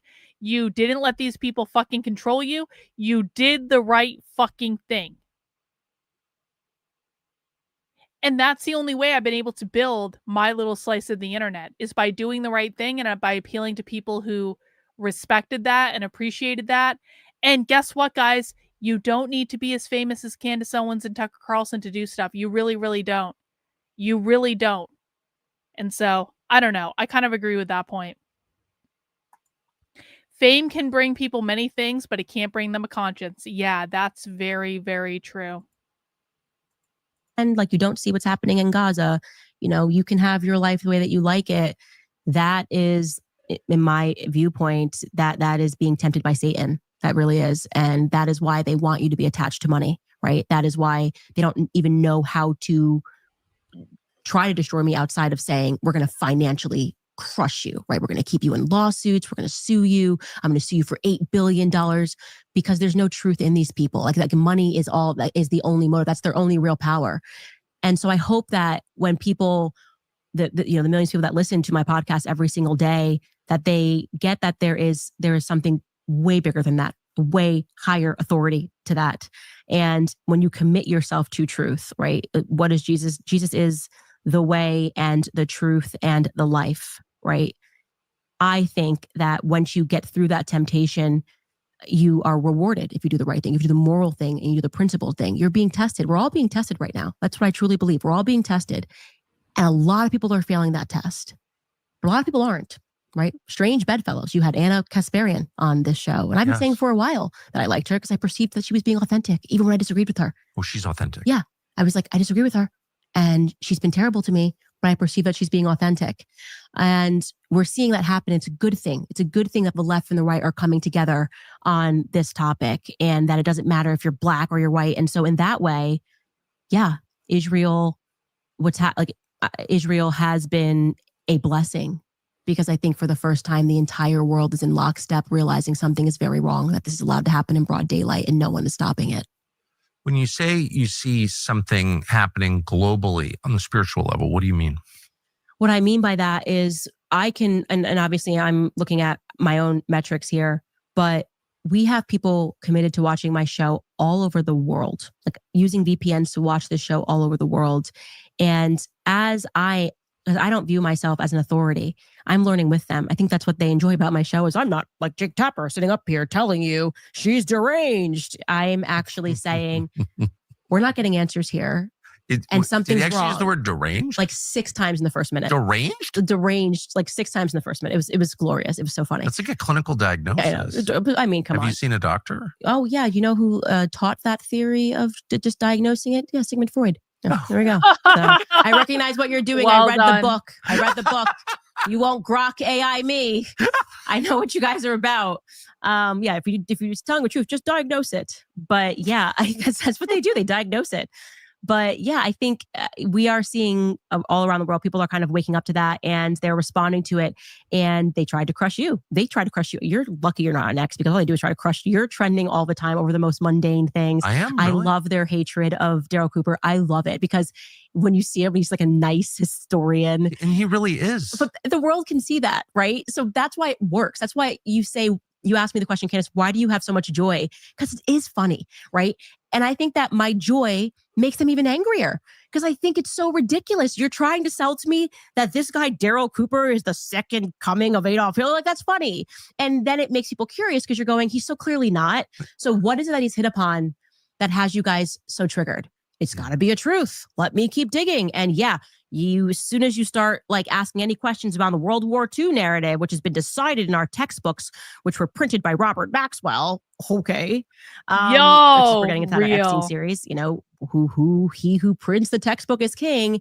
You start asking other questions, right? How has my mind been shaped since I was a child? Why do I feel this way? Why do I have an emotional response to these things that I don't understand? And that was set up for you. We were set up to not ask questions about certain things. And so now they're arriving at their final point, and this is why I love it so much, is that we've now forced them into a corner where their legitimate argument, as if it couldn't get more absurd, is that we have to just stop asking questions, right? You're not just asking questions. This is their new thing. You're not just asking questions. Why are you asking questions? Say what you really mean. They're the ones that are so clearly undone that we can't even ask questions. So we're winning. The funny thing is, I actually am asking questions. We all are. I don't really understand a lot of things. Right. We all are. We're reading and we're learning, and that scares them. So what does that tell you when exploring and learning and true education outside of the public school system terrifies them? What does it tell you? That they're hiding something. They're lying about something. Of course. Do you think I would be scared if you were asking questions and I knew the answers to them? I'd be like, yeah, no, here, you can come examine this 1,000 times. Like you're lying about something and the whole world can see that. So yeah, I'd be pretty upset if I were you too, because you have been on the side of the author of lies. You've been just... Liars are afraid and weak, as I said, brittle, and you can just feel it. And I've experienced it. I've lied. And the second you lie, you're like afraid. Well, you're afraid, of course, the lie being exposed, but I think the fear is deeper than that. I think it weakens you. Yeah. And it makes you look ridiculous. Well, that's exactly right. It's humiliating. So we do have a lot of our subscribers were very excited that you were coming. Very excited. I feel like we have some overlap. So they sent in a million questions. We get through a couple of them. They're actually good questions. Here's one. I don't know if you can even answer this. What do you think of the Daily Wire now that you've been gone for a while? I think I wish the best to the Daily Wire. I wouldn't change a single thing about what happened, how it went down. In the moment, it seemed so crazy, but I think in every action, people get to see who you are and what you're made of. And the Daily Wire got to tell their story and I got to tell mine. So you get, you were a big deal, obviously, at the Daily Wire, a little bigger than we realized. When you left, we found out what a big deal you were. So no one wants to lose a job where they're succeeding. But in retrospect, do you feel like that was part of a larger plan? Yeah, God's plan for sure. That's what I mean. And now with the things and the discussions that I'm having with my viewers, there's no way I could have been at the Daily Wire. It just wouldn't have worked. It worked for a little bit and then it suddenly was not working. And now we would not be a good match. And at the end of the day, I just don't view myself as in competition with the Daily Wire. Like I am interested in totally different things. Well, you're a lot bigger than the Daily Wire. Just on the numbers, you're much bigger than the Daily Wire. And I think that's in part because removing the Daily Wire as the conduit to my ideas was a good thing. Like I don't have to have a bunch of people as it is at any corporation. Like, can you talk about that topic? Is it okay? What do the lawyers think? Right, that's right. I got to remove all of that and I get to go right to my audience. So I'm grateful. And you don't have to take credit or blame for what others on that channel do. Right. And I felt this way working for big companies. It was like, I can't believe that I hate your company or I love your company. It's like, it's not exactly connected to me. I work there, but... Exactly. And I'm definitely somebody that I think I thrive when I get to just truly say and express myself entirely exactly how I feel every second of every day.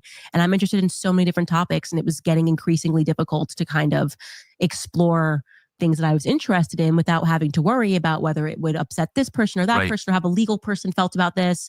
And at that point, you're not having fun. Then it becomes a job, right? It always was a job, but then it becomes a job, meaning that you're waking up every day and you're like, oh. And now I wake up every day and I'm thrilled and I'm researching and I'm learning with my audience. So I'm happier. I hope the Daily Wire is happier. And that's it. And this is another question. Do you ever fear that people want to harm you? I know people want to harm me, so I don't have to fear it. Fair. Yeah, in case you missed it, a guy tried to kill me last year. Contacted by the FBI. So there's nothing to fear. Just embrace that people are deranged and people are crazy. And of course, people want to harm me. Do I fear it? No, because I don't fear death. And I think that is the true challenge of being a Christian. I asked myself this question when there are so many people who purport to be Christians and they won't say things that they know are true, or they actually say things that they know to be false because they're fearful of losing their jobs, right? And if you are responding or you're behaving in a certain way or not saying something because you're fearful of something like the moment right now. I agree with this. I agree with you. In the afterlife? Do you believe exactly in Christ? Do you know? I think the crackdown on speech is going to be epic. And I think a lot of us are going to have to get a lot more careful. And I think the entire DOJ is weaponized against anti-Semitism at this point. And I'm so disappointed in Harmeet Dillon selling her soul to this bullshit, but it is what it is. We can't trust anyone. Like, if you want to speak out against this problem, like we have to be careful and you have to make sure you're protecting yourself. And yeah. Know that you're actually not just trying to get paid by a check, but also trying to get into heaven, right? That's the bigger thing. So I go for the bigger thing. And I know that no matter what, I will be okay. My husband makes sure that he says his number one goal is to make sure that all of us are getting into heaven. Someone says on Rumble, I blocked them on YouTube. I recently unblocked everyone that was blocked on YouTube, so you should be fine. So I appreciate your apology. You're unblocked because I literally unblocked everyone on the channel. So come back. So This is not the end. Yeah. Last question. Do you have advice for the president, whom you know? You said you spoke by phone. I know you've been a supporter of his for a long time, but do you have advice for him now?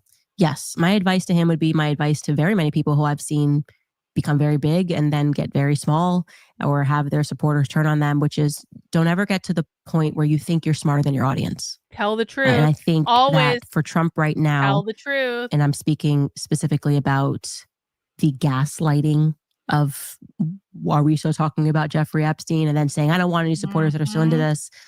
That means that you see yourself as a king and you've stopped listening. You're not responding to the movement anymore.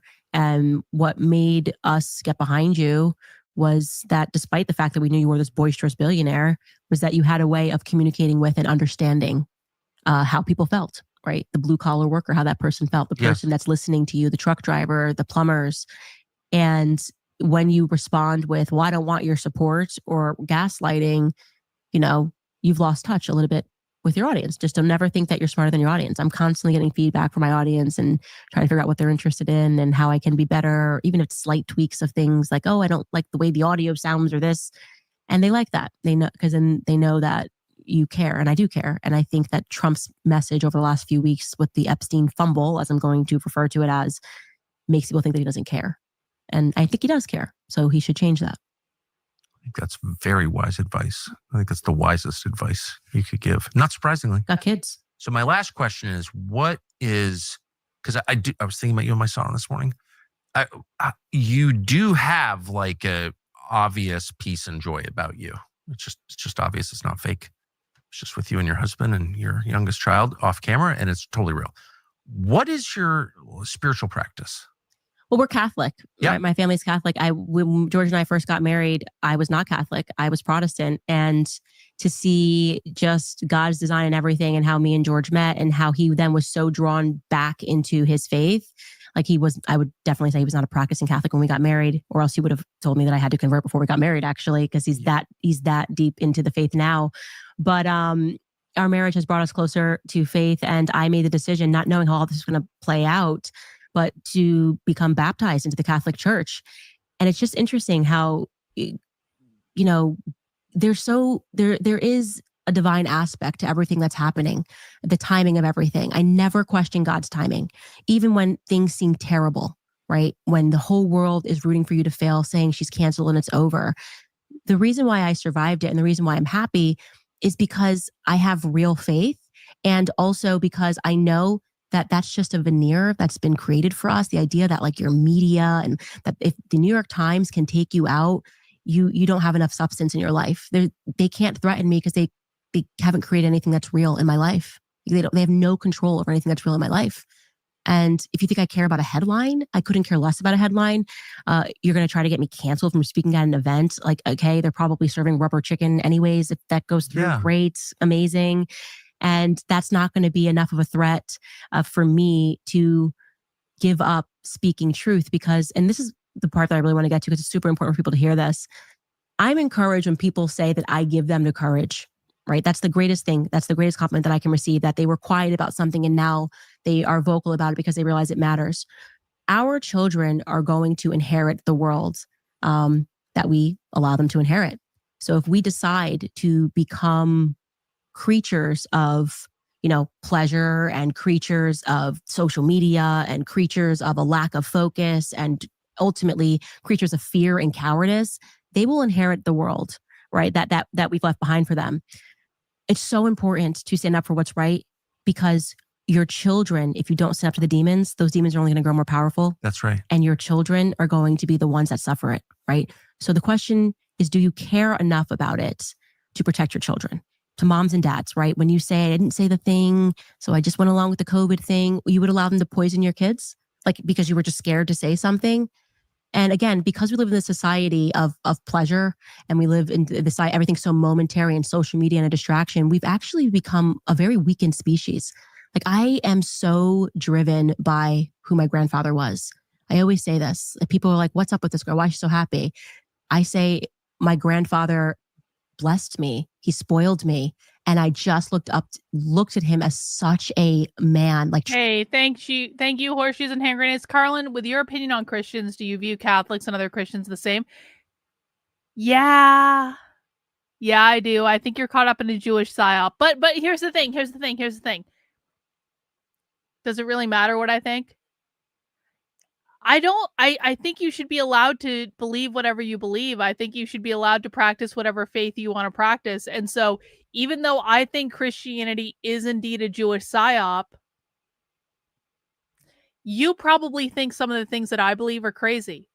Bro, I believe in crystals. I believe rocks have energy. I do tarot cards. I read tarot cards like every single day. I do meditation. I believe in energy. Like, there's a lot of reasons to believe what I think is crazy. And there's reasons to believe what you think is crazy. But I ultimately think it's like, I'm not going to look at you and judge you harshly because of what you believe. You believe what you believe. I believe what I believe. And it is what it is. And it's not a personal thing. And I think that talking about the theoretical origins of Christianity, I think it's fair game. But you should be able to believe whatever you believe. So that's how I feel about it. Everyone should do their own thing. Like, I'm never going to pressure you to not be a Christian. I don't really care. It's your business. It's not mine. And I appreciate you, and I appreciate, your contribution and all that stuff. Truly what it means, like, to embody faith. His family, it was all that he cared about, faith, family, and he could look you in the eye and do a deal on a handshake, right? If he said he was going to be there, he was going to be there. If he said he wasn't going to be, he was going to do this, he was going to do that, We need to go back to that. We've lost that in this society. Everyone's so deceptive and sneaky, and they don't say what they mean, and there's contracts, and they're tricky contracts, and everyone's leaking stuff to the press. Have some respect, for yourself and for your family, to be a better person and to speak up when something is wrong. Amen. I can't improve on that. Candace Owens, thank you. Thank you so much. For taking all this time, and congratulations. I think that your example. Yes, Candace, congratulations. You are stunning and brave and amazing and all that stuff. Listen, I really enjoyed that interview. There were parts of that interview I enjoyed. I think Candace is completely fucked when it comes to Nick Fuentes, and that will always make me judge her. Honestly. And Tucker, I'm sorry. If you can't look at Nick Fuentes and what he's done and what he actually believes with an open mind, I'll always have an issue with that. But you know what? It was a good interview. It was entertaining. I appreciate it. SoulQuest says, I'm Catholic, and Karlyn and Adam Green don't bother me at all. They're free to express their ideas, live and let live. Yeah, man. Be a Catholic. If you're happy being a Catholic, be a Catholic. If you're a Christian, be a Christian. Be happy. Like, who the fuck cares? Who the fuck cares? Listen, my general opinion is, I think we need to call me crazy, but I think we need to get back to a place where maybe we can just agree to disagree. I have my spiritual beliefs. You have your spiritual beliefs. Guess what? We have bigger fucking problems, okay? We have bigger problems. And most of them start in Israel. And we need to come together over the bigger problems, because if we're going to be bickering about spirituality forever and ever and ever, that's not going to be good for us. So I enjoyed the stream. I'm pretty drunk. This is 4 beers. Pickle beer number 2, overall beer number 4. I'm going to go hang out with my husband and have a good rest of my night. I hope you guys have a good rest of your night as well. I will be back tomorrow at 6 p.m. for Socialism Saturday. I do hope you guys will join us. And that's all I have, guys. Take care. We'll see you tomorrow. Have a good one. We'll see you soon. Bye.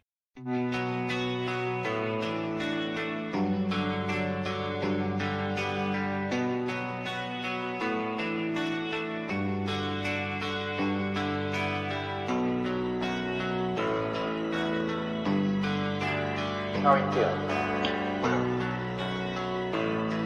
How long have you been here? 3 months, May 17th. And what brought you here?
eventually resulted in your being here in the hospital.